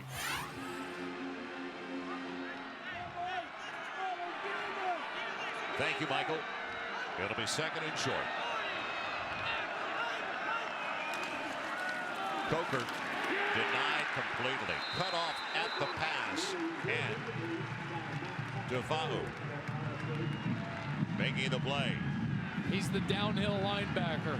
Wally Burnham told us he's our best run defender, even on top of Jake Knott, because he plays downhill. He gets into the line of scrimmage so quickly.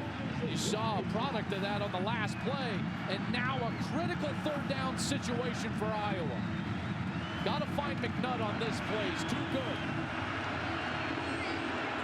He's on the short side, and he's up against Leonard Johnson, the 5'10 senior. Looking over the middle, though, here comes the heat, and running up the back of his own man. Vandenberg will be short of the 1st down by about 4. Jake Knott making the hit, and then it was a scramble. Here's our high motor guy, Jake Knott, 243 pounds. He's going to come on the blitz and just doesn't stop. Continues to go, and finally getting the sack, and Vandenberg on the ground. Huge 3rd down stop for the Cyclones. Mike Meyer trying just beyond the 40.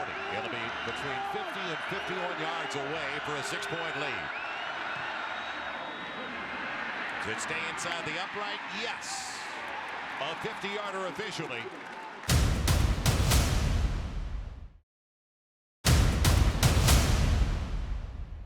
Both teams have kind of kept it close in the way their play calling has gone. In this, the 2nd game of the season, of course, as it's going to be taken by Josh Lenz, who's just brought it back 50 yards on a return. Failed to get points out of it, and he basically took the same route. Tried to go right up the alley between the seams, and he's brought down by Nico Law. So points for Kirk Ferentz and the Hawkeyes. 7 plays, 44 yards. A solid drive, but you'd love to see that 3rd down get converted. They need to give Vandenberg more time in the pocket. Try to get Marvin McNutt involved in this ball game. They have not done a nice job of exploiting the mismatch that they have with the shorter corners. They've got the triplets in the backfield once again with Steele Chance. Down by 6 from their own 26. James White with a scat back. Belted, buried. Mike Daniels obliterated him. The senior from Blackwood, New Jersey. You know, we talk about rivalries, and this is a really spirited, good one, a very intense one. Kirk Ferentz was talking about it with us earlier in the week, and he said when he came here in 1981 on Hayden Fry's staff, that he didn't appreciate the series enough, and also the intensity of the rivalry. Little bubble, and it works. Look out. There goes Aaron Horn. Will they catch him? Inside the 30 on an angle. He's out inside the 20 all the way down to the 17. Give him the 16. Huge play.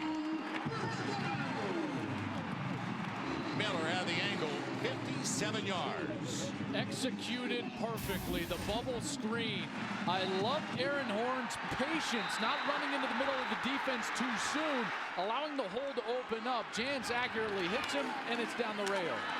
Johnson flipped on the way by. He's put down as he's hit at about the 12. Kirksey on the stop. They have to take advantage of that big play. Finally, some momentum now in the 2nd half. It's been just kind of back and forth, trading jabs. You landed a big punch, now you got to stick it in the end zone. Johnson will take it again. Little lane, not much. If he gets outside of Josh Lenz, does he have more if he turns the corner? He decided to go inside of Lenz. Caught the congestion at the 8. Wide receivers have done a nice job of blocking on the perimeter for Iowa State. That's where they've had most of their success, is running on the perimeter with Chantrell Johnson. They need 2. Rhythm and tempo. Now, set it so Iowa can't change their personnel. Man-to-man. Going to get a blitz here.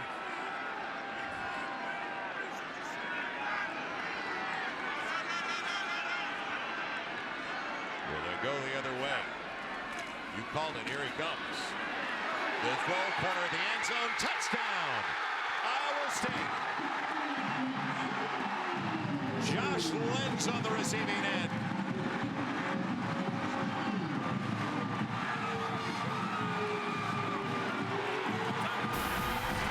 This is what makes it difficult to blitz against Iowa State, as they call plays from the press box. You saw him look over to the sidelines. They get the perfect play. Josh Lenz to the corner on a crossing route with the outside receiver. A defender gets picked off, and that's an easy 6, easy throw for Steel Jans. Now Zach Geyer, the important one to put him up by 1. It's a 1-point lead for the Cyclones. Trying to snap a 3-game losing streak to the Hawkeyes. They're going to try to blitz from the bottom. That leaves man-to-man coverage up here. As soon as you go to the corner, it's extremely difficult for an inside defender to cover Lenz all the way to the corner. He just makes the move inside, now to the outside. Easy throw and catch for 6 points. Steel Jans finally gets those feet underneath him, accurately delivers it for the touchdown. Didn't sail that time. It is the first lead of the afternoon. And we're about 2.5 hours old into this game, and Iowa State finally on top. I'm surprised Iowa blitzed all day long. They've had success staying in their base defense. They finally got out of that, blitzed from the bottom, from the short side of the field, and Steel Jans and Iowa State made them pay, because they call the plays, like I said earlier, from the press box. You stand up, you look to the sidelines, they call the play for you, easy 6 points. So a 73-yard drive. And don't forget about Aaron Horn, the big play to put him in scoring position. He did that last week. It's going to be Keenan Davis. Nice move to get out to the 20. But tripped up there. Coors Light game break. Michael Eaves. Michael. Yeah, Joe, let's check in on Wisconsin, starting to run it up on Oregon State. Monty Ball takes it in.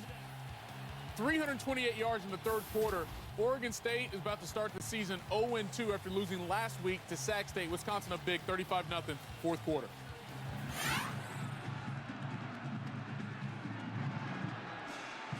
How about Russell Wilson? That addition to the Wisconsin Badgers. They're going to be formidable in the Big Ten. Is he what you call one and done in football? My goodness. Free kick. It's going to be kicked over after a penalty flag. And the option belonged to the Hawkeyes, so they will move him back 5 and kick it again. Yeah, you touched on that screen pass earlier in the drive to set up the touchdown. Aaron Horn, even though he's small, he can fly. And the only reason he's here is because Iowa State was so high on Steel Jans, the quarterback who delivers the accurate ball to Lenz in the end zone. Aaron Horn also playing junior college ball with Steel Jans. Like you said earlier, every time they watch Steel, they said, hey, who's this guy he's throwing to? And it happens, let's bring him in. It happens more often than you would believe. And he was a qualifier out of high school. That's an important. He's a qualifier out of high school, so he was able to come in the spring and not wait till fall camp. So that's a big reason why Aaron Horn, number 3, is here for the Cyclones and contributing early in the season. And he made the play last week that set up their game-winning touchdown with 40 seconds remaining. He caught a pass, took it 32 yards, so they could score. So he's been a big play guy in their first 2, in his first 2 as well. Here on Ames. Minute 57 to play in the third. Mahoney. Line drive. Keenan Davis. And good field position. Because of the penalty, a +16 call it instead of the 20. Now the Hawkeyes get it about the 36. So that's the difference. Derail Givens making the stop. So how do the Hawkeyes respond? It has been an interesting game, the way it has shifted. First and 10 line is brought to you by Russell Athletic. So the series recently dominated by Iowa. I talked about the 3-game winning streak, 6 of the previous 8, and domination. They've outscored them over the last 3, 85-15. Coker going nowhere. Now you talked about their best run stopper, and he's on top of it once again. Iowa State is loading the box. Here's Matt Tafa'o coming downhill again. One of the great run stoppers for Iowa State. They've got safeties down low. One-on-one coverage on the outside. Marvin McNutt, 6'4". The corners for Iowa State, 5'10" and 5'7". Got to exploit that matchup. Good field position, 2nd and 9. Vandenberg feeling the heat and on his way down. Give him the 39. Huge 3rd down. Hawkeyes needed for momentum purposes. Cleon Lang in on that stop, the junior from Edmonton, Alberta.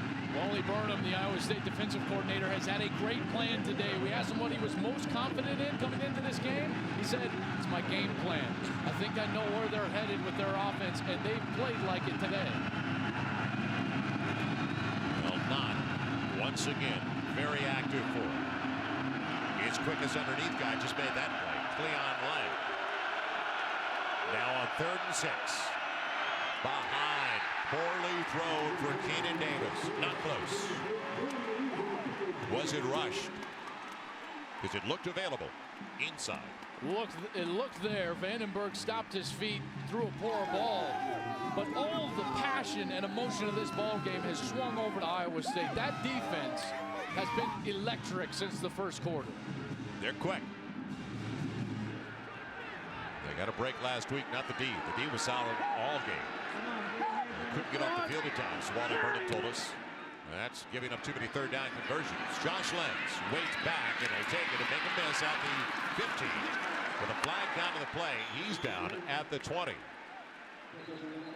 So after the 46-yard punt, let's see what it's all about with the flag. Now, will it be on the return team?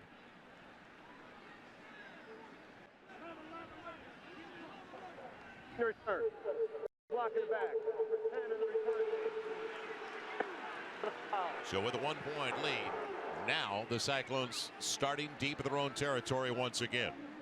This game has been turned on defensive football. Iowa State and Jake Knott have completely stymied Iowa's offense after the first couple of series, including setting up their offense with a short field and the turnover. It's been an outstanding day from Iowa State's defense thus far. Johnson, little lane, or James White rather, little lane, past the 10 to the 12. And let's also give credit with personnel changes in the second half offensively for Iowa State. And that's going to be the last snap of the 3rd.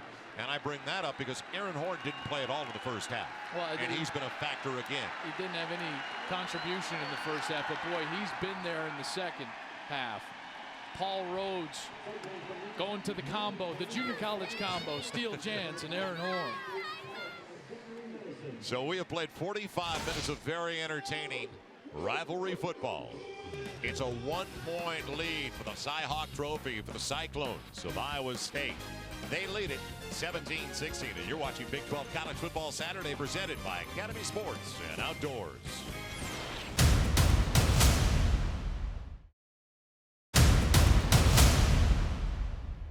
Start of the final 15 minutes of regulation. We first look at our Toyota playbook.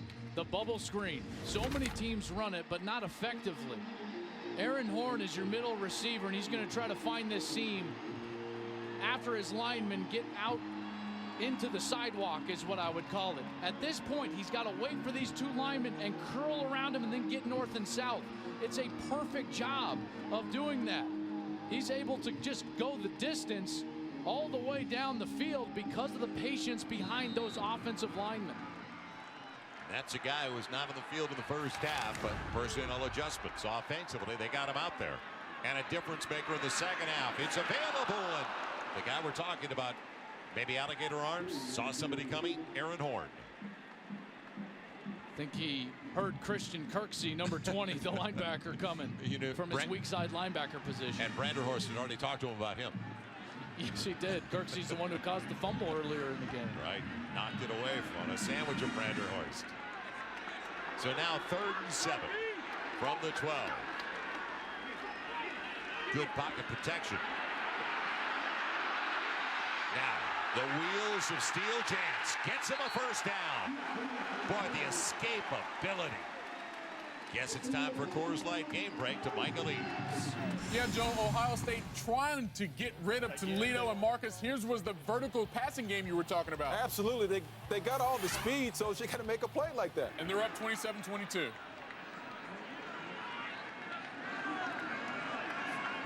Thanks, guys. Good one going there. And what a great one going here. At 17-16, a first down. Steele Jans with James White and a lead block. Breaks the tackle for about 8. Give him 7. Mo certainly on the side of the Cyclones right now. There's no question. The offensive line is feeding off of it. Able to run the football against the physical Iowa front. This is exactly what Iowa did not want, is the momentum late in the game in the 4th quarter on Iowa State's side. 2nd and short. White again. And he stretches for the first down. Stopped by Kirksey. Otherwise, he's into the secondary. He's into the next level, and he's fast. Even though he's a small guy, 5'8", 184, going up against Kirksey, who's 6'2", 215. How about the second effort after contact? Keeping his balance, reaching out, moving the chains. Iowa State doing a great job. Detailed offense, execution for the Cyclones. Low snap from the 35. Jansen trouble. Boy, what about the footwork, though, to get out and get the completion to Darius Reynolds. Another first down. All of a sudden, Jans is getting pretty comfortable back there. He is making people miss, getting himself on the outside. Reynolds does exactly what he's supposed to do and comes all the way across the field, from the right to the left, getting open for his quarterback once his quarterback is out of the pocket. Execution for Iowa State. On a first down for the 48. Johnson racked up immediately. By the way, when you're 6'3", 225 pounds like Steele Jans is, you're not supposed to be that quick on your feet. I've been surprised with his athleticism at that size. That's exactly what the Iowa coaching staff told us about Steele. Is when they popped the film on, they said, well, he's faster than we want him to be. There's no doubt. You remember when we said to Paul Rhodes, what's your last thing you want to tell us going in? He goes, I am confident that Steele Jans won't have 3 turnovers. And he hasn't. That's exactly what he closes down with. Great. It'll be 2nd and 11.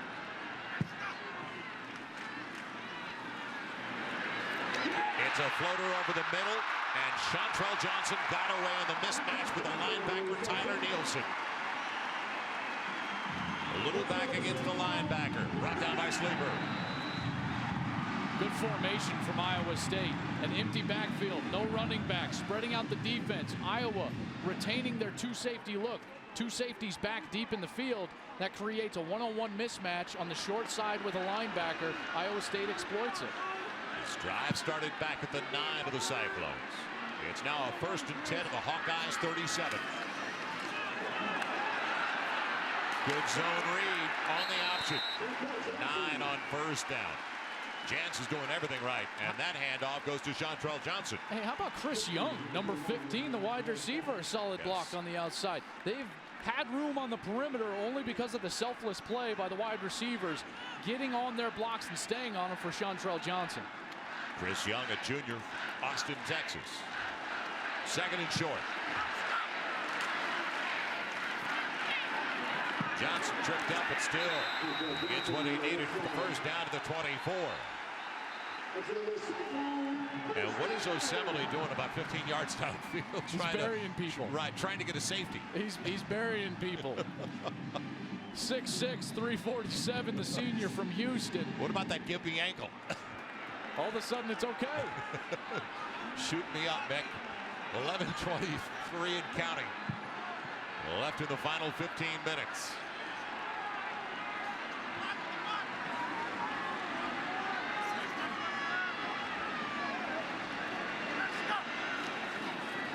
Here comes the heat. Isolation on the outside.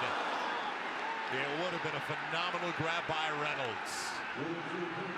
Greg Castillo was a blanket on him, though. Give him credit, too, the junior from Mount Laurel, New Jersey. First and 10 line. Brought to you by Russell Athletic. This methodical 1-through-3 certainly picked up, didn't it? There's been nothing creative about this drive. I mean, hand the ball off, steal jams, make some plays with your feet. Just beating them up on the line of scrimmage. They've had it for almost 5 minutes. 11 plays, 67 yards. Now a 2nd and 10. Ton of time. Underneath it goes, and knee is down for James White at the 20. Short gain of about 4. So this will tell us whether the drive is alive or not. I'm going to be interested if they come out in the empty package again. That's been very successful for them on 3rd down, trying to isolate their quick wide receivers on linebackers for Iowa now in a 3rd and 6. That's James White in the backfield, number 8. Very quick, 5'8", 184. For down the road purposes, both teams have all 3 timeouts remaining. Now 3rd and 6. The blitz. Man, it comes out. It's incomplete. Well timed. They tried to get Lenz over the middle.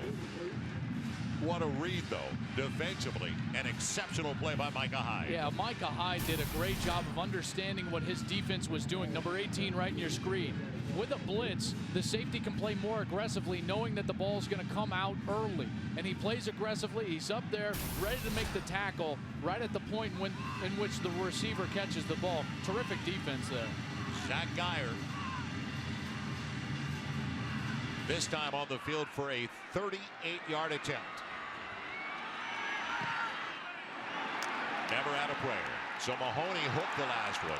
Now Geyer blocks this one out to the right. And a break for the Hawkeyes. That's 6 left that could have been there. And an 8-point lead, or at least a 7-point lead, rather, for the Iowa State Cyclones. Missed opportunities, and the Hawkeyes get it back.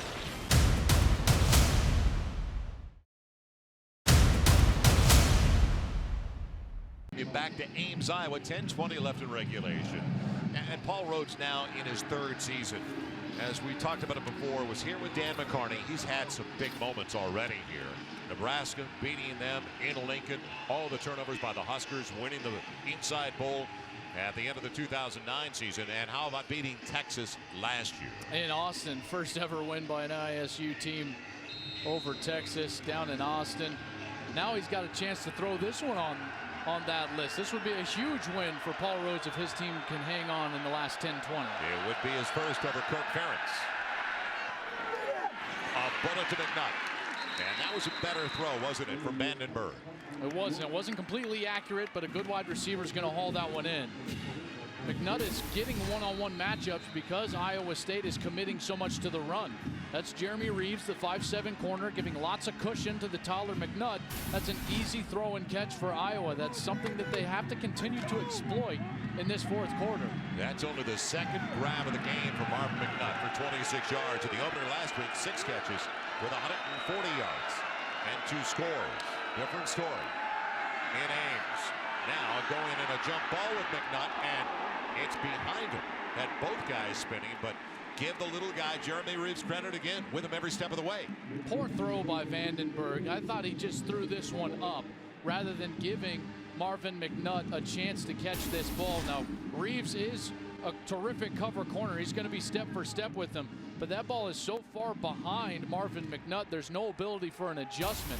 You've got to drop it essentially right on top of his head because he's so tall. Steven Staggs into the game for one of the few times.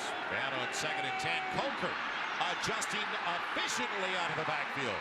Not a bad cut. First down across the midfield stripe to the 48. He's been very quiet in the 2nd half. 18 on the carry. It's been all ISU's defense. Iowa State doing a great job defensively against the run. But finally, Coker patient enough to get that seam. You see the over pursuit by the Iowa State defense. Coker finds that seam, gets north and south, moves the chains, and puts them in positive territory, plus territory on the other side of the 50. He's got exactly 100 yards now on 23 carries. Marcus Coker, the sophomore from Beltsville, Maryland. In a 1-point game, a timeout has been taken early in the 4th by Iowa State. That is the first timeout used by either side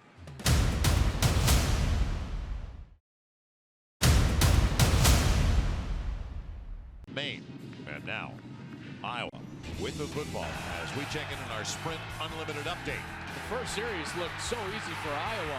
I thought we might be in for a one-sided affair, but Iowa State came back. After a turnover, were able to convert that into a touchdown, and then they got the big momentum kick before half. Mahoney puts it in for 54 yards. We went in at halftime, all tied at 10. Iowa, a couple of field goals later, including a 50-yarder of their own, put them up by 6, and then Linz in the corner of the end zone. Steele Jantz on that terrific drive set up by Aaron Horn's bubble screen play, and that's where we're at, 17-16. And close to field goal range once again already. It's a 1st and 10 though.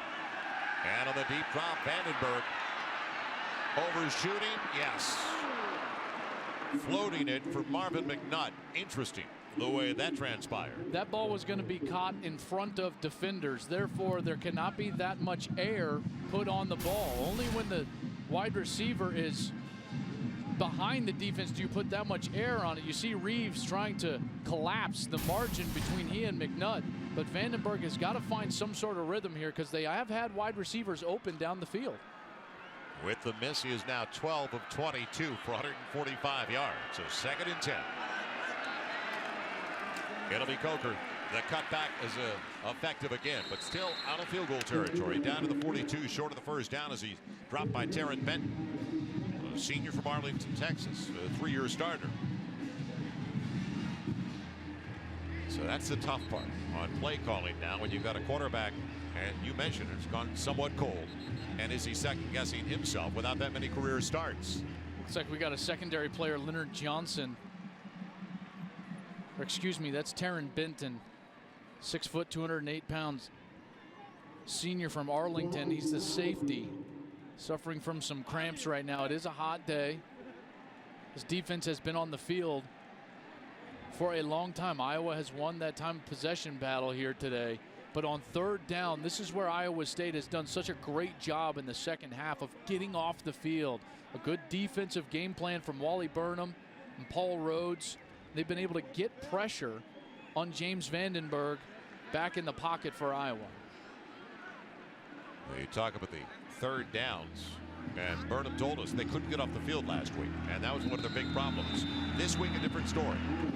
Iowa's just 4 for 11 on their 3rd down drive. So the 9-minute mark approaches. And now, crucial, 3rd and 4 for the Hawkeyes, down by 1.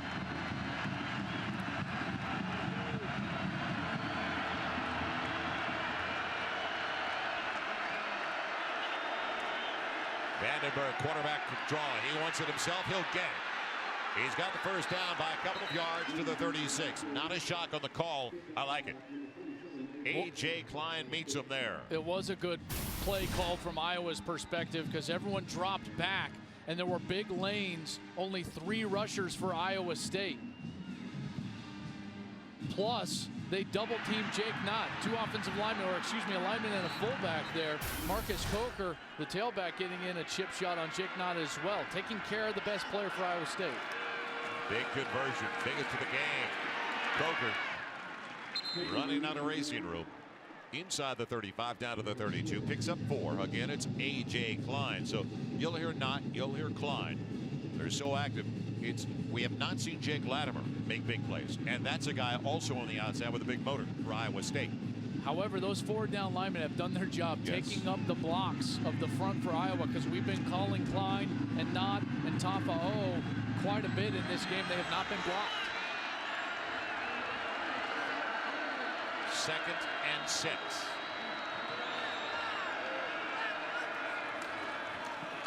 Coker and hangs on because they were trying to rip it away, and in particular Patrick Neal, the defensive end, crashed in on that side, the senior from West Des Moines. Now is your play calling a little bit conservative because you're in field goal territory and you're only down by 1? Potentially. That's still a long field goal. Talking about close to 50. It's going to be about a 48-yard field goal attempt if they try it here. I want more yards.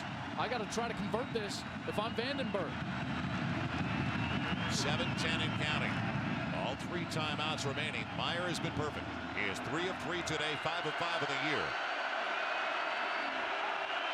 That's the place kicker on the sideline, and now a timeout has been called by Iowa.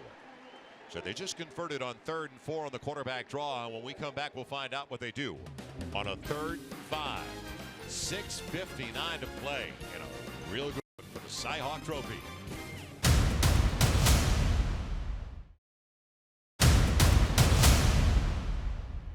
Yep, you make the call.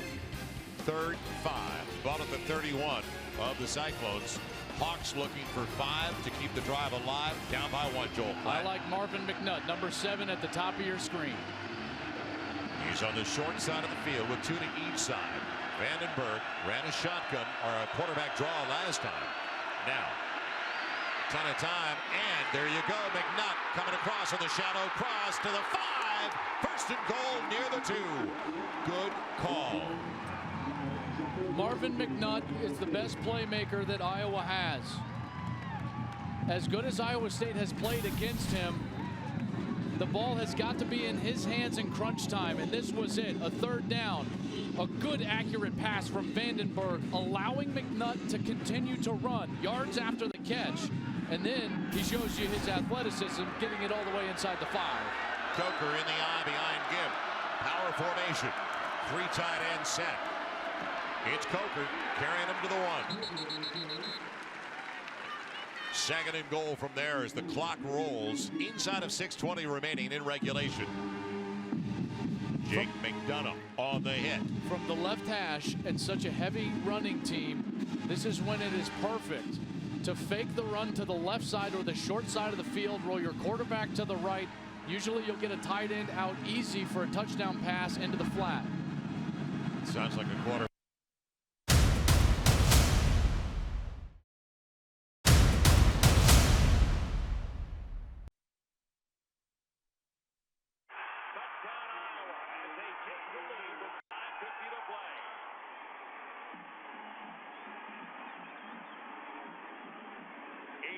Drive.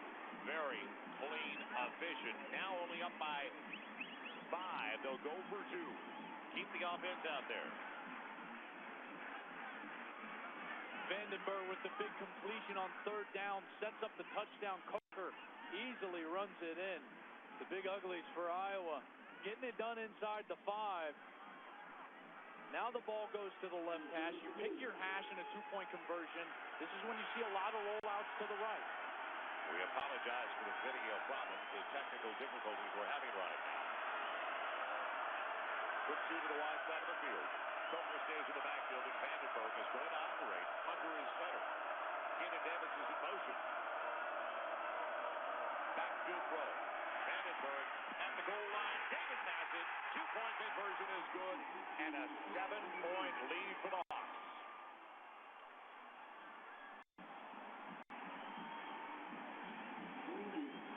Now how big are those 2 missed field goals from Iowa State in this game? But Iowa going to their playmaker, Marvin McNutt, on a 3rd down, sets up a touchdown and an easy crossing route for Keenan Davis.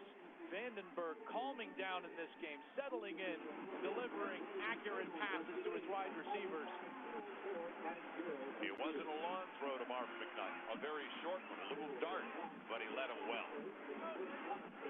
Time on the field, come right back with 5:50 remaining. Cyclones get it back, 2 timeouts left. Now, how do they respond? Really by 7.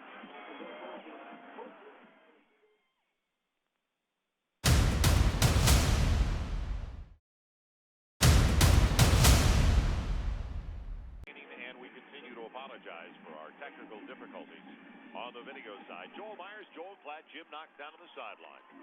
A 24-17 lead for the Hawkeyes of Iowa. So they have been perfect. You talk about the field goals. Well, they're 3 of 3 on their field goal attempts. 1 of 3 for the Cyclones. And you bring it up, Joel, because if they hit those 2, one was missed by Mahoney at 42 yards, the other 38 by Geyer, then they're looking at a field goal to take the lead once again. Well, it would be a tie game right now because Iowa would not have gone for 2 after the touchdown. So field goals always come back to haunt you when you can't put them through. So now, Meyer will kick it away. Lenz waits. And it's going to be Chantrell Johnson instead from the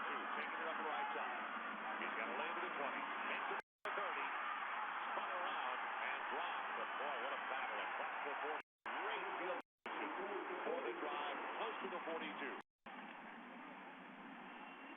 At 39 yards on the return, Chantrell Johnson, Nico Law got him on special teams play. Couple with what Chantrell Johnson has done, running the football with 94 yards on 16 carries. Hey, he's been a beast, especially on the outside. Those read packages for Steele Jans. He's been making good decisions. Jans has in the running game, but Johnson running on the outside. We are working on the vetting difficulties for having from the 41. Cyclones. Down by 7. It will not work. Motion man, false start, cost him 5. The way you want to begin a critical drive.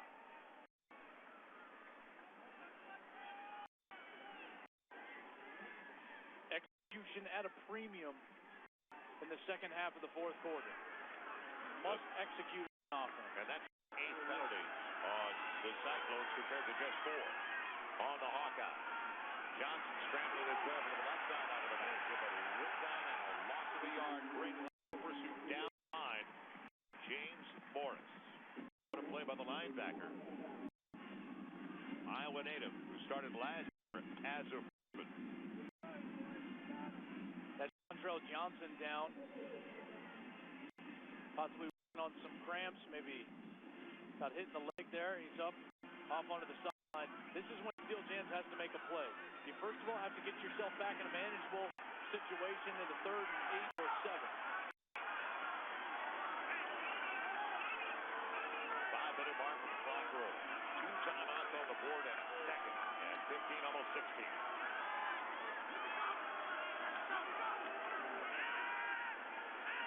Looking underneath. And off the fingertips of his tight end. The junior from St. Louis almost pulled it in. We apologize for the video difficulties. And now in tempo and rhythm. Steele Jans on the gun. Empty backfield drill. They've isolated the linebackers several different times with the inside receivers. Let's see if they go back to that here. Let's see if they go back to that here. Needs 15, almost 16 to keep the drive alive. Little twist up front, but a ton of time. Now Jans going back the other way. He's got him. First down. And guess who? Aaron Horn again. The young man he hooked up with so often in junior college at City College of San Francisco. He gets 19 for the first down. Normally cringe when a quarterback throws the ball back across his body across the field, but he had time to set his feet and make the throw. That was a strike to the 45. Clock moving, 4:35 remaining. White stays in the backfield. We saw Johnson leave the game. He was happy enough. Now, Jans bouncing out and making the most of the situation. We lost video earlier. Let's look back on the touchdown. Well, first Iowa got down there because Marvin McNutt took it inside the 5 on the short little dump pass, and then Coker throws it in. Now going for 2. Iowa hits Davis, Keenan Davis, for the 2-point conversion, put him up 7. That's where we stand now, 24-17. It'll be 2nd and 6. From the 41, little shovel action, and White ran into his own man. Give credit, though, underneath. What a play by Joe Forgy, the senior from Iowa Falls.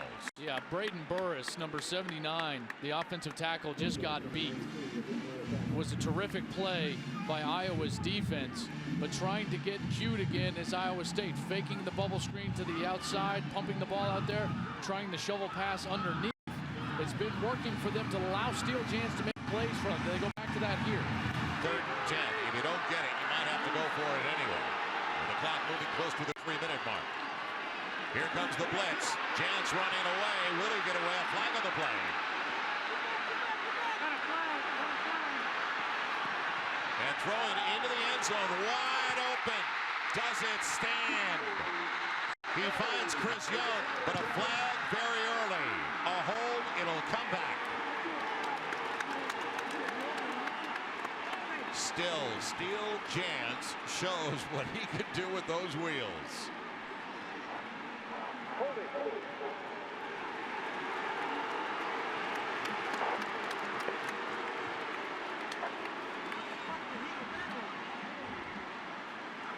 Try to take a look. Looks like there's potentially a hold right here. That's Braden Burris again. That's Christian Kirksey, the outside linebacker. Just the slightest grab, and if he didn't have that gray glove next to the white jersey, I don't think that would have been called because it didn't change the direction of Kirksey as Steele Jans finds the touchdown, but it all comes back. So now 3rd and 20. Jans, and he gets his man. It's incredible. Darius Reynolds knew he was going to take a shot. 1st and 10 of the 15. How about the throw? What a throw from Steele Jans. That's exactly the throw you have to make in an intermediate ball down the sidelines. Watch him step up and drive the ball between the safety and the corner, not lofting it and allowing the safety to get over there. Perfectly thrown from Steele Jans. Pulled it off on a good corner, Sean Prater. The drive is alive and well. 2:40 and counting left in a 7-point game. From the 15. The heat, and just out of the reach. Going for the pylon and going for long. How about that last catch, though? Reynolds knows it's coming. Yeah, Reynolds knows that there's a safety there, but he trusts his quarterback. See how he drives the throw in and then brings it close to his body right when he catches it to protect himself? That's some experienced players right there. One a junior college transfer, the other a senior, Darius Reynolds. He's back after missing 2009 with a leg injury. Back in a big way today. So the clock stopped, 2:32 to play. Underneath, close to the first down. He's down to the 6 on the completion. It's taken in by Darks, the senior from Austin, a co-captain. Man-to-man on the outside, and a terrifically thrown ball by Steele Jans. Low for a slant route. You don't necessarily want to throw that high. He'll get hit. 30 yard. I don't think he got the first down. They'll measure, but it looks like it's going to be 4th and inches. So that'll stop the clock with 2:05 to play. They'll bring in the chains. Credit Iowa for being ready. That was a quick snap. Yeah, they tried they ran up to the line of scrimmage, tried to snap that very quickly, and it'll depend on the spot. It'll be 4th down. They say they don't need a measurement. 4th and inches. It didn't look like he got it near the 5. Here's the drive, 4th down. They're 3 of 3 in these situations so far over the first 2 games. They're going to call a timeout and talk about exactly what they want to do. So this is the ball game for the Cyclones. They only have 1 timeout on the board. 1:54 to play. And earlier you talked about a naked move potentially out on the edge by the quarterback. Let's see if there's something like that deception-wise. The reason they're in this situation is because they've missed some opportunities. Some turnovers early in the game, some missed field goals. It's the reason they're having to go for it on 4th down. The hook field goal by Mahoney. This is after he put a 54-yarder through at the end of the half. Geyer comes in, the other place kicker. He pushes it right. 1 left, 1 right. Again, they had some turnovers early in the red zone. 2 turnovers in the first half in the red zone. That's why they're in this situation. But on 4th down, your best player has to make a play. Iowa did that on their 3rd down conversion in the last drive with Marvin McNutt. Steele Jans is the best player for Iowa State. The ball has to be in his hands. Woody is in the backfield. Remember Johnson left earlier like he had cramped up. This is the ball game. 4th and inches outside of the 5. Quarterback keeper. Jans has it. 1st and goal to the 4. Decisively gets the first down. You can only call that play with a 224-pound quarterback. It's just a lead. It's like an ISO with Jeff Woody leading it up there for Steele Jans. Now 1st and goal, Iowa State. Final 1:38. Clock rolling. Spread the defense again with 2 to each side. Over the middle, deflected. The tip ball falls incomplete. He had the tight end available. Was it Kirksey again? Prater was in the neighborhood. Kirksey was on the coverage. He was beat on the right side of your screen. Iowa just gets their hand up. Looked like Broderick Benz in there. Big number 97 got his hand on it because Kirksey was beat. Lentz had him in the end zone for a touchdown. Second and goal.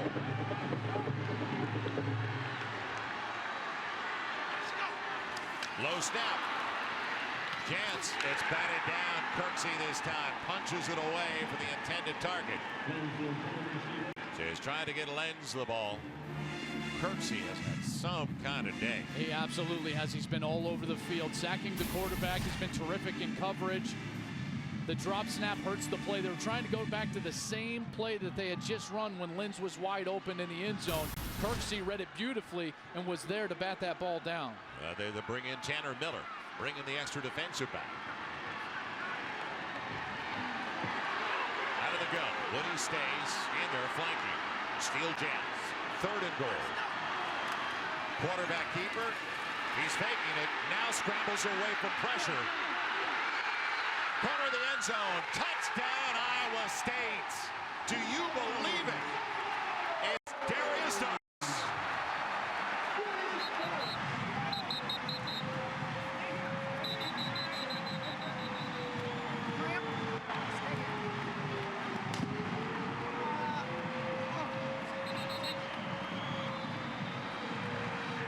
Steele Jans has been escaping all day, so we shouldn't be surprised. This was 100% Steele Jans. They're trying for the jump pass. Remember the fourth down play? They ran the quarterback ISO. They're trying to fake that play and then jump and throw the pop pass to the tight end. He's got to peel all the way back around and then finds Darks in the corner of the end zone, forcing the defenders to make a decision. And a terrific catch, securing it 1 foot down. Darks, touchdown. What a drive by Steele Jans. This kid is absolutely impressive, maturing as a Division I quarterback, FBS quarterback, right before our eyes. Paul Rhodes, well, okay, got the score. Now the extra point. Well, he's thinking about the decision he's about to make. He's thinking to himself, do I go for two here? The one thing, when you said to Paul Rhodes at the end of our discussion earlier this week, what do you feel confident about? And he said, I feel confident that Steele Jans is not going to turn over 3 times like he did in the opener. No doubt in our mind, Steele Jans, I don't know how he got away, though. That's the key to the entire play. Gets all the way out to the right side. This is what they were looking at. Did Darks secure the catch? Yes, he did. His right foot was down. Touchdown, Iowa State. But the play 100% made by Steele Jans in the backfield. Well, here it is. Zach Geyer, the senior from Urbandale, Iowa.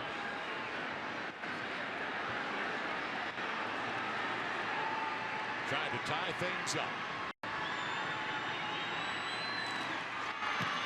It's all even.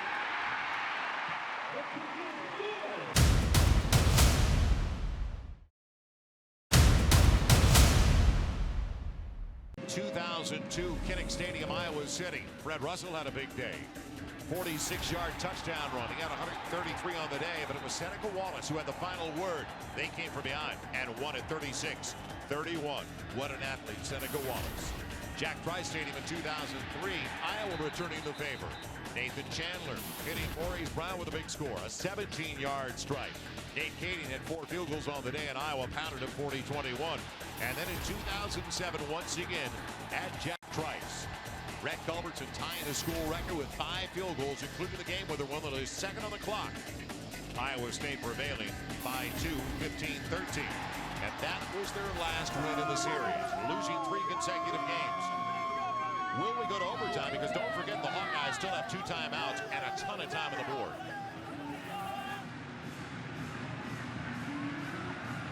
Back deep, Davis. Over to the near side. Now Woody get another opportunity. Not anymore. Put it on the ground. So the Hawkeyes from their own 20. How about Iowa State's last drive? crucial conversion downs, 3 big downs. Aaron Horn, the first one, the terrific catch after Steele Jans buys some time. And then how about the throw to Reynolds down the sidelines on a 3rd and 20. And here's Steele Jans just absolutely making a play in the arms of the Iowa defense, gets away, finds Darks for the touchdown. What a drive from Steele Jans. This guy is a quality football player. I tell you what, the Big 12's got to watch out for Steele Jans. Well, the motor waving the wheel around in the backfield. Minute 17 left. Now is Vandenberg. With very few starts, handle the pressure. Gives it off to Coker. Only 2 on the carry. Surprised at this strategy. A minute 17 to start the drive. 2 timeouts. That's a ton of time with the clock stopping for first down. They will go. No huddle. And there's movement on the line on the right side. That could determine the fate as well, the play calling of the Hawkeyes deep in their own territory. So 58 seconds left, and now 2nd and about 13. They have not had many penalties today. Only 29 yards at mark-offs after the last one. Well, it looks like they're going to play this. I mean, they're huddling up with 50 seconds left.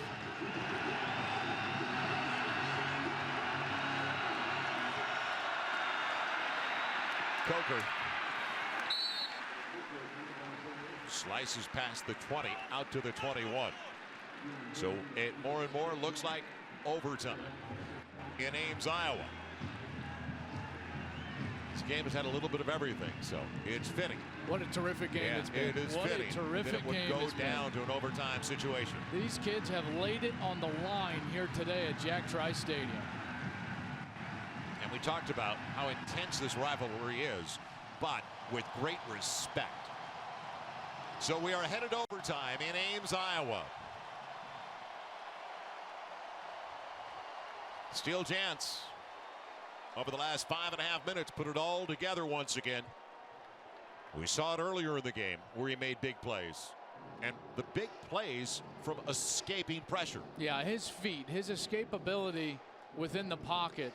Because Iowa has had opportunities to corral Steele Jans and get him down, especially on conversion downs, 3rd down.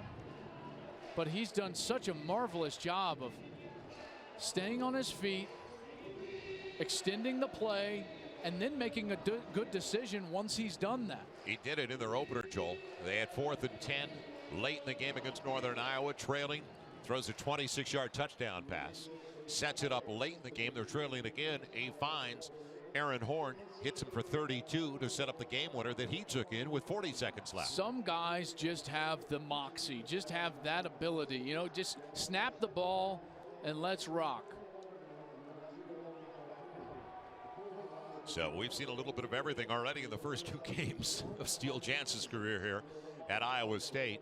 And most of you familiar by now with the overtime rules. And you want to win the toss so you can see what the opponent gets first. Yeah, you most of the time you select defense first from the 25. That's one of the biggest things in overtime right away is winning that toss so you don't have to go first. You know what you need. The only way Iowa has moved the ball against Iowa State is through the air, because they have, I know Coker has had some yards on the ground, 119, but they've been tough yards. Iowa State has done a heck of a job, Jake Knott and company, of stopping the rush for Iowa. The momentum clearly on Iowa State's side right now, especially after the last drive from Jans to tie this thing up. So the Hawkeyes have to be stunned to a certain extent, where it looked like they were going to stop them. And then Lance converted again, or Jans rather, Steele Jans converted again on another 4th down play. So they'll come out for the coin toss, and then we'll set it up from the 25.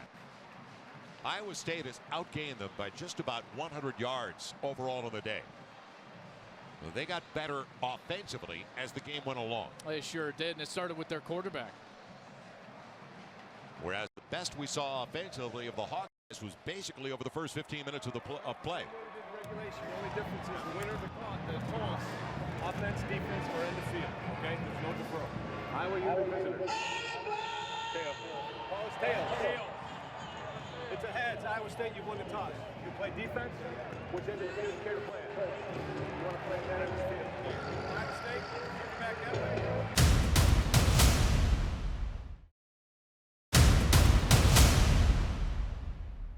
Now let's see if they can succeed. Going to McNutt right away. Boy, they bracketed him, didn't they? They were Inside trying. the 20. Jake Knott flew out of there immediately. As soon as he read pass, he was trying to give underneath help to the corner on that side, Leonard Johnson, because Marvin McNutt has been the only weapon for Iowa in this second half. Iowa State understands that right now. They're trying to bracket coverage him. First time these two teams have ever gone to overtime. Second, a little more than 4. Coker, good shift at the line. And right at the marker. I think he's got enough for the first down to the 15. That little slide he makes and the cut. And we've seen it successful so many times today. He's brought down by McDonough. A first down. The first down is always the toughest in overtime. Once you get that, feel like you have a rhythm. Too many times, teams and quarterbacks especially think they need to score right from the 25 because it's overtime. Take your time, move the ball. Power formation. Only McNutt outside. Unbalanced to the right side. That's where Coker heads. And waits for the pursuit to slide as he gets 5 more, but that was top heavy. Wide side of the field, unbalanced look. Jake Latimer tripped him up. Marvin McNutt is making this drive for me. I know that the offensive line is doing a heck of a job getting off the ball, but number 7 is affecting the defense. There has to be a safety over the top, and that safety is not allowed to come in and be a run defender because he's got a deep half responsibility for Iowa State. That means that running towards the side where Marvin McNutt is open for the run lanes. 3 tight end formation. Short side, strong side. Coker weaving his way, taking him on, and he's got another first down. First down inside the 5. Jacquez Washington jumped on. He took him for a ride. So they're imposing themselves the way they did on their opening drive of the day. This looks like first quarter Iowa to me. Very much. Offensive line rolling off the football now inside the 5. I would expect to see more of the same from Kirk Ferentz and the Iowa Hawkeyes. So here you go, first and goal. Ball at the 4. First possession of overtime. Coker diving. Is he in? No official word. Linesman running it. Gives it to him. Late, but he got it. It'll be reviewed. There's no question. Talk about imposing your will. Marcus Coker and this Iowa ball club just imposing their will on Iowa State. He certainly looks at the end of the run like that ball is across. But his knees are down, though. That looks like maybe after his knees were down. Hard to tell there, but just a terrific series for Coker and the Iowa offensive line. Whether it's that snap or the next, it looks eventual the way Coker is pounding the football behind the big line. Coker now 138 yards.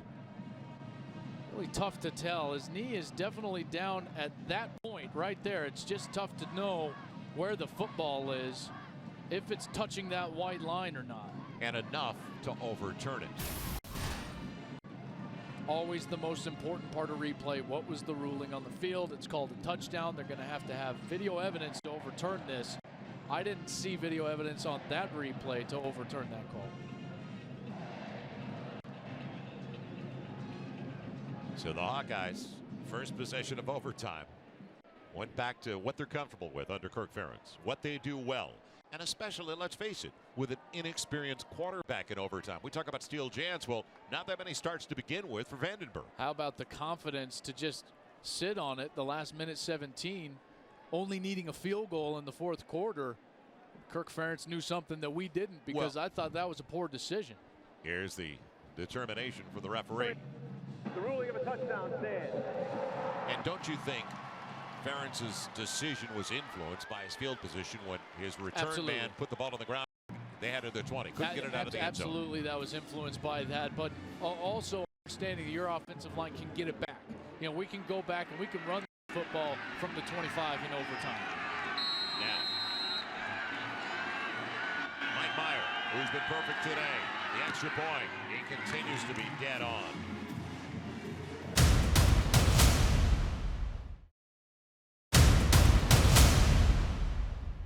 For the Hawkeyes, now the Cyclones trying to get the equalizer. Chantrell Johnson back into the game, and fresh bouncing it outside. It'll be first and goal, and a horse powder from behind, I believe, will take it even closer. They're going to put him at the 11, but half the distance potentially. Good burst from Johnson on the left side. Well, you remember the last couple of series, he could not come out on the field. It looked like it cramped up. Cramp issues, and now they got that solved. Personal foul, horse collar tackle, 18 defense. Half the distance from the end of the run. Automatic first down. They'll call it on Micah Hyde, and he has done very little wrong today. He's been that good for the Hawkeyes. Here's Johnson. A decisive run, nice cut to the outside. Boy, showing some extremely solid burst there. And you see Hyde with the grab of the horse collar. Takes it even closer to about the 5.5-yard line. First and goal. And Jets takes it inside the 5. Gets it to about the 4. Boy, the option read is so difficult. And then he had Johnson going one way with the pursuit the opposite way. It'll be inside the 4, 2nd and goal. They hurry up, trying to catch. Well, Hawkeyes unprepared because they were trying to sub in.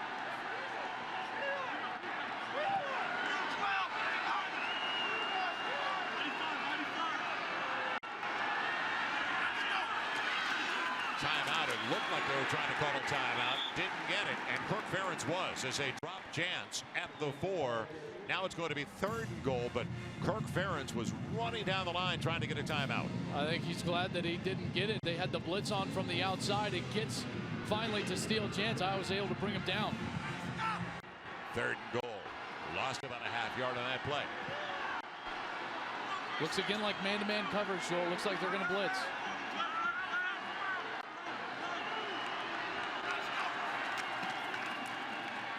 Jans looking into the corner, knocked away at the last second from Lenz. What a play by Micah Hyde. Terrific coverage from Micah Hyde. They went back to the same play that they ran for a touchdown earlier in the game. Lenz to the corner. Jans, this is an accurate throw, but just terrific coverage by Micah Hyde, the junior. 6'1", 190, right on his hip. Speaking of Lenz, goes up with the right hand, bats it away, and avoids contact. Well, you want a timeout? I think Paul Rhodes wants a timeout now on 4th and goal. This is it. This is the game. 4th and goal. You've got to score. We talk about the emotions of in-state rivalries, and to come down to overtime. Well, nobody has left the ballpark. I talked about a record-setting day, and it's been a really special day for all of us. Think about the crucial play from Micah Hyde to bat that ball down and force this 4th down play. Now that it is 4th and goal from the 4. Iowa State has had trouble running the ball inside the 5. It's been Jans scrambling around. Here's another look at that terrific coverage. How about Hyde going up with that right hand? And does a great job of not interfering, you know, not drawing the laundry on the field. But now on 4th down, this is still Jans' time. He has to make a play. Ball game right now. Well, he's got trips over on the near side. Aaron Horn, one of his favorite targets, short side. The ball game on the line. Looking for Horn. He's got it. Check that. Darius Reynolds instead. Makes no difference. Extra point coming up. Wow. He threw it in almost a jump ball situation. The recognition by Reynolds was better. So similar to the first touchdown of the entire game for Iowa State. The back shoulder fade. Jans never set his feet. That's why it's a little bit further inside, but Reynolds just fights Castillo to the ball, gets a touchdown. What a play on 4th down. Zach Geyer, the extra point. Will we go to a second overtime? Yes. It is all even at 31. Za'Darius Reynolds with his second touchdown of the day to keep the hopes alive for the Cyclones. You knew that Steele Jans is going to have this ball in his hand, probably in a passing situation, so he has the ability to run as well if he deems necessary. But Reynolds wins on the outside, and a win would be just being even with the Iowa defender, Greg Castillo. As soon as he's even, you throw it to his back shoulder. He turns at the last second. Very tough to defend. Great execution for Iowa State. And now they'll come back on offense because it flips in the second overtime. The size factor we were talking about with McNutt. Reynolds has about 3-4 inches on Greg Castillo, so you can shield it away. And about 20 pounds, a little bit more than 20 pounds. So that chicken fighting that goes on with your hands, you know, the shielding by defenders, the shielding by offensive players as well. It's won by the bigger player Reynolds for the touchdown. So even at 31. Back to the 25. And now Iowa State will start with it once again. Virginia Tech, East Carolina. You tuned that or come and joined us late on this contest, waiting for that. It follows immediately on College Football Saturday in high definition. But first, a great one. Option. Short side read, nothing there. James White, the running back. Maybe a yard. And Prater choked off the play of the senior from Omaha. Yeah, Nielsen as well, 45, did a nice job of stringing that option out. That's what you want, is make it take more time so more defenders can pursue the ball. Now, if you can't get a first down, all of a sudden, what if? Because of the missed field goals earlier by Iowa State. You'd think you've got to go back to Mahoney. He hit the 54-yarder. Out of the gun. Chance with time. Dart. That had to be with some zip on it. It's complete, short of the first down, but a well-thrown one to the 16-yard line. I thought there was too much cushion from Castillo, especially after Reynolds had already broken off his route. There's no deep offensive player there, so you've got to force the issue a little bit, try to come up there and bat that ball down. Too much cushion allows Reynolds the completion. They need a yard. Inside give, James White, a little back, and I think he got enough. They give it to the linesman to the far side. He's got it.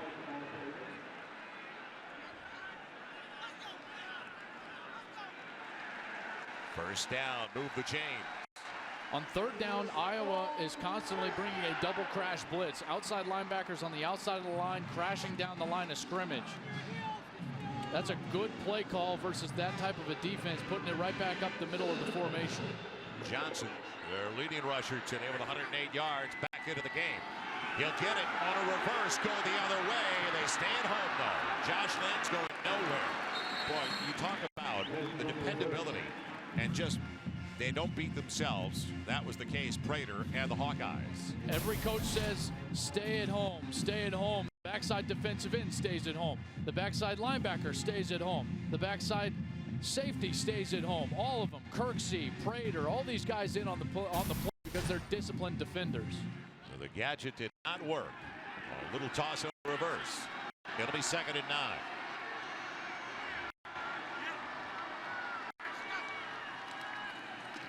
Jantz with a good look over the middle. And now here's some heat. Throws it away. Wise decision. 3rd and 9 coming up. So the experience and all the snaps and all the reps that he's had, and he's had a lot of them today. Steele Jantz, by the way, is 23 of 34 for 265 with 4 touchdown passes, and he has not thrown a pick. He's been spectacular today, but this is when he needs to be at his best. 3rd down, 2nd overtime. It's going to be 3rd and 9, looking for a conversion to keep his team on the field.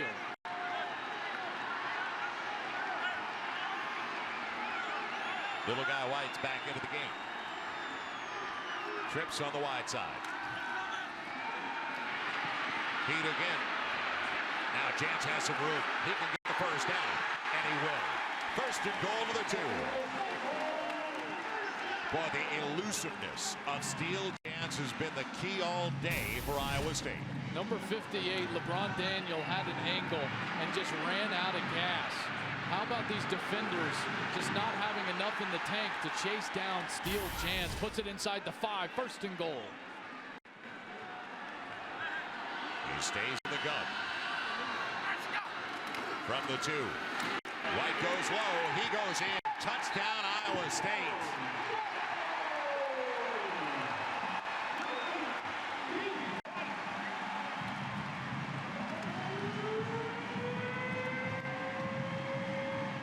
Advantage Paul Road to the Cyclones. Nothing pretty about that play. Hand it off and let your big offensive line get it done. White finds a hole. Great leg drive, keeping his legs moving. Terrific balance. Gets himself into the end zone. To go up by 7. Geyer gives him that advantage. Zach Geyer with the extra point. Relief for the Cyclones in Ames. At a 7-point lead. Are we going to get to the point where we need 2 after scores? Well, the most dominant unit of the day on either side has been the Iowa State defense. Ever since the first quarter, if you take away the 1 possession in overtime, in which Iowa has already scored in overtime, they've been terrific. The ball game for the Cyclones is in the hands of the Iowa State defense. And for Iowa, it's in the hands of those 5 linemen up front, because Coker and those 5 linemen have been what's effective. So now the Hawkeyes ready to go from the 25. Same formation they started their first overtime. A single to each side in the eye. The tight end, the strong side, the top side. Brad Herman. He's like another lineman at 6'5", 260.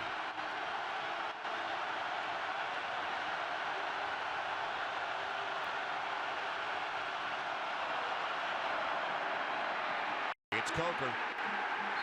Spinning to 2 and spinning right into the arms of Patrick Neal, the defensive end. How about Tafa'o again in the backfield for Iowa? Number 45 for Iowa State has just been a beast. The senior from San Carlos, California, 5'11", about 240 pounds. The downhill player has played downhill today. Well, Wally Burnham told us he was their best run guy. He was dead on that one. 2nd and 8 from the 23.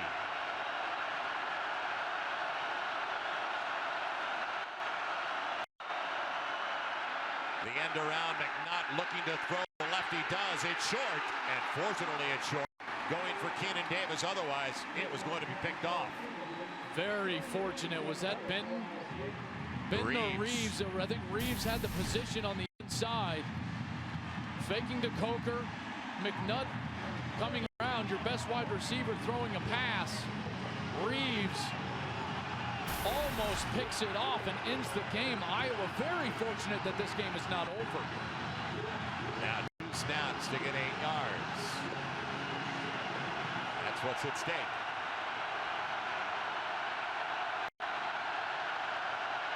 On 3rd down. Vandenberg with plenty of time. What a grab. Keenan Davis into the end zone. It floated like it was there for the taking for either side, and Davis got hungry in a hurry for 23 yards.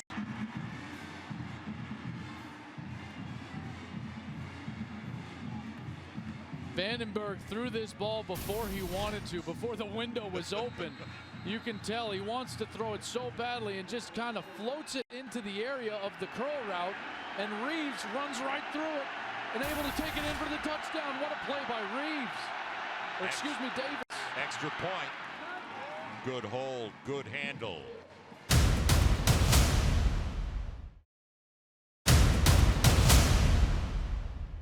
Takes himself up into the end zone. He certainly helped out his young quarterback. So now, 3rd overtime. Virginia Tech and East Carolina scoreless. That's following after our overtime game. Vandenberg had it batted down to the line. It looked like big number 90 got up there, Cleon Lang. and put the paw up. Timed it. You don't get penetration. Read the quarterback. Hands up. He's stymied at the offensive line, but right when the throw happens, he jumps up, gets his big paws on that football. That's a terrific job. Detailed play by Cleon Lang. He's from Edmonton, Alberta. 6'4", 300-pound junior. They're tied at 38. 2nd and 10 Hawkeyes. Underneath was available. Came late. Martin Manley's got it. But if he gets him early, it looks like he can go the other way with it. He would have had green grass in front of him, especially with an accurate throw, but he had to wait. Martin Manley actually had to come back the other way after catching that football, but now another 3rd down situation. Vandenberg got away with the floater on the last series. Does Iowa State pressure? I think Iowa State pressures here, takes their chances in one-on-one coverage on the outside. McNutt at the bottom of your screen. Their best receiver. 3rd and a little more than 5, almost 6. Vandenberg, good pocket protection, and it's dropped.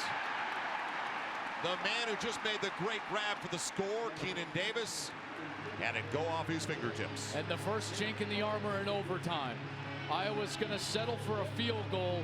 Keenan Davis wants that one back. It was in his hands, and he had nothing but green grass in front of him. An accurate throw as well. That is right on the money from Vandenberg. That ball's got to be caught. That was in 1st down territory. And he also has space with Martin Manley there to block for him. Flag comes up.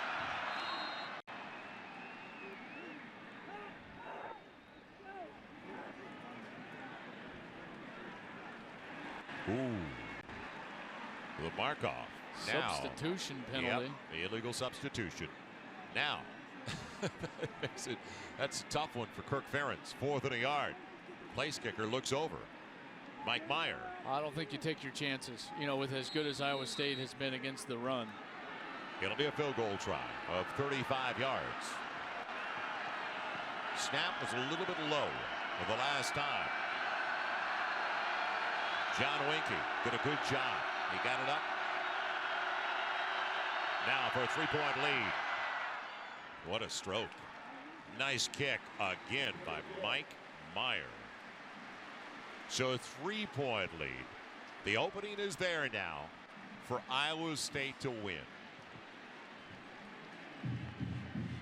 Keenan Davis had that ball go right through his fingers on 3rd down. Would have kept the drive alive. But it's been all touchdowns in overtime so far today. First it was Iowa and Marcus Coker. Just a methodical drive, and then Steele Jans finds Reynolds in the end zone. The second overtime, Iowa State right down the field, 25 yards in for a touchdown. And then this was a huge 3rd down play. Keenan Davis able to put it in the end zone on a strike from Vandenberg. And now Iowa State has a chance to win after the field goal. Jans on the shallow cross complete. It's good down to about the 20 to Josh Ledge. Don't go anywhere. As soon as it's over, we race over to Virginia Tech, East Carolina. That is coming up in high definition next. We're in triple overtime in Ames, Iowa. Joel Myers, Joel Klatt, Jim Knox, Steele Jans out of the gun on 2nd and 5 from the 20.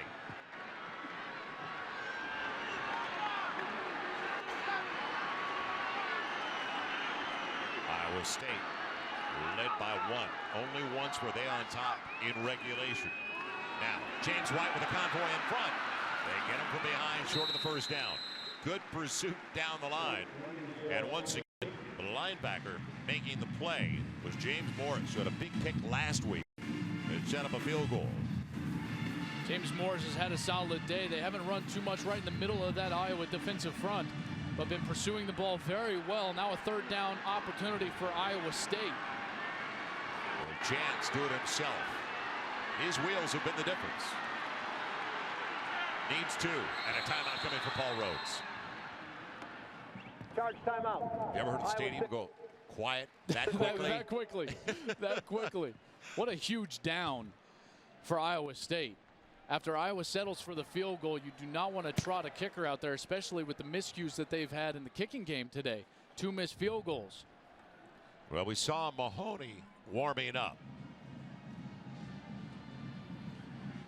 Will it be Mahoney if it is a field goal try? Dominic Davis. Coming up next, it's Virginia Tech, East Carolina, featuring Dominique Davis of East Carolina. And East Carolina up early. First touchdown of the game. We're talking about the young man. Well, East Carolina is on top. Big numbers last week against South Carolina and gave the Gamecocks everything they wanted last week. Huge play here. Iowa has got to bow their neck. Well, they spread it. Does he run it again? They've used the quarterback draw frequently. Jeff Woody's in the backfield. They've used that quarterback ISO. Needs 2 for the first down. Wants to throw for it. It's behind him, but he grabs it anyway. And what a grab. Darius Darks, a senior from Austin. First and goal at the 8. Darks had to reach a bit behind him, but is able to get it done. What a crucial third down conversion for Iowa State. Now they're in business inside the 10, an opportunity to win. They try to snap a 3-game losing streak in this series. Inside give, no. Chance keeps it. And he's inside the 5 to the 4. He doesn't mind mixing it up on the zone read. Brought down by Morris once again. And you can't sub. They're right back at the line. Out of the gun. Man-to-man, looks like another blitz. They've loved Lens to the corner in this situation.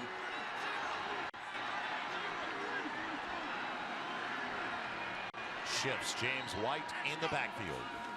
Option read. White's got the corner. Touchdown!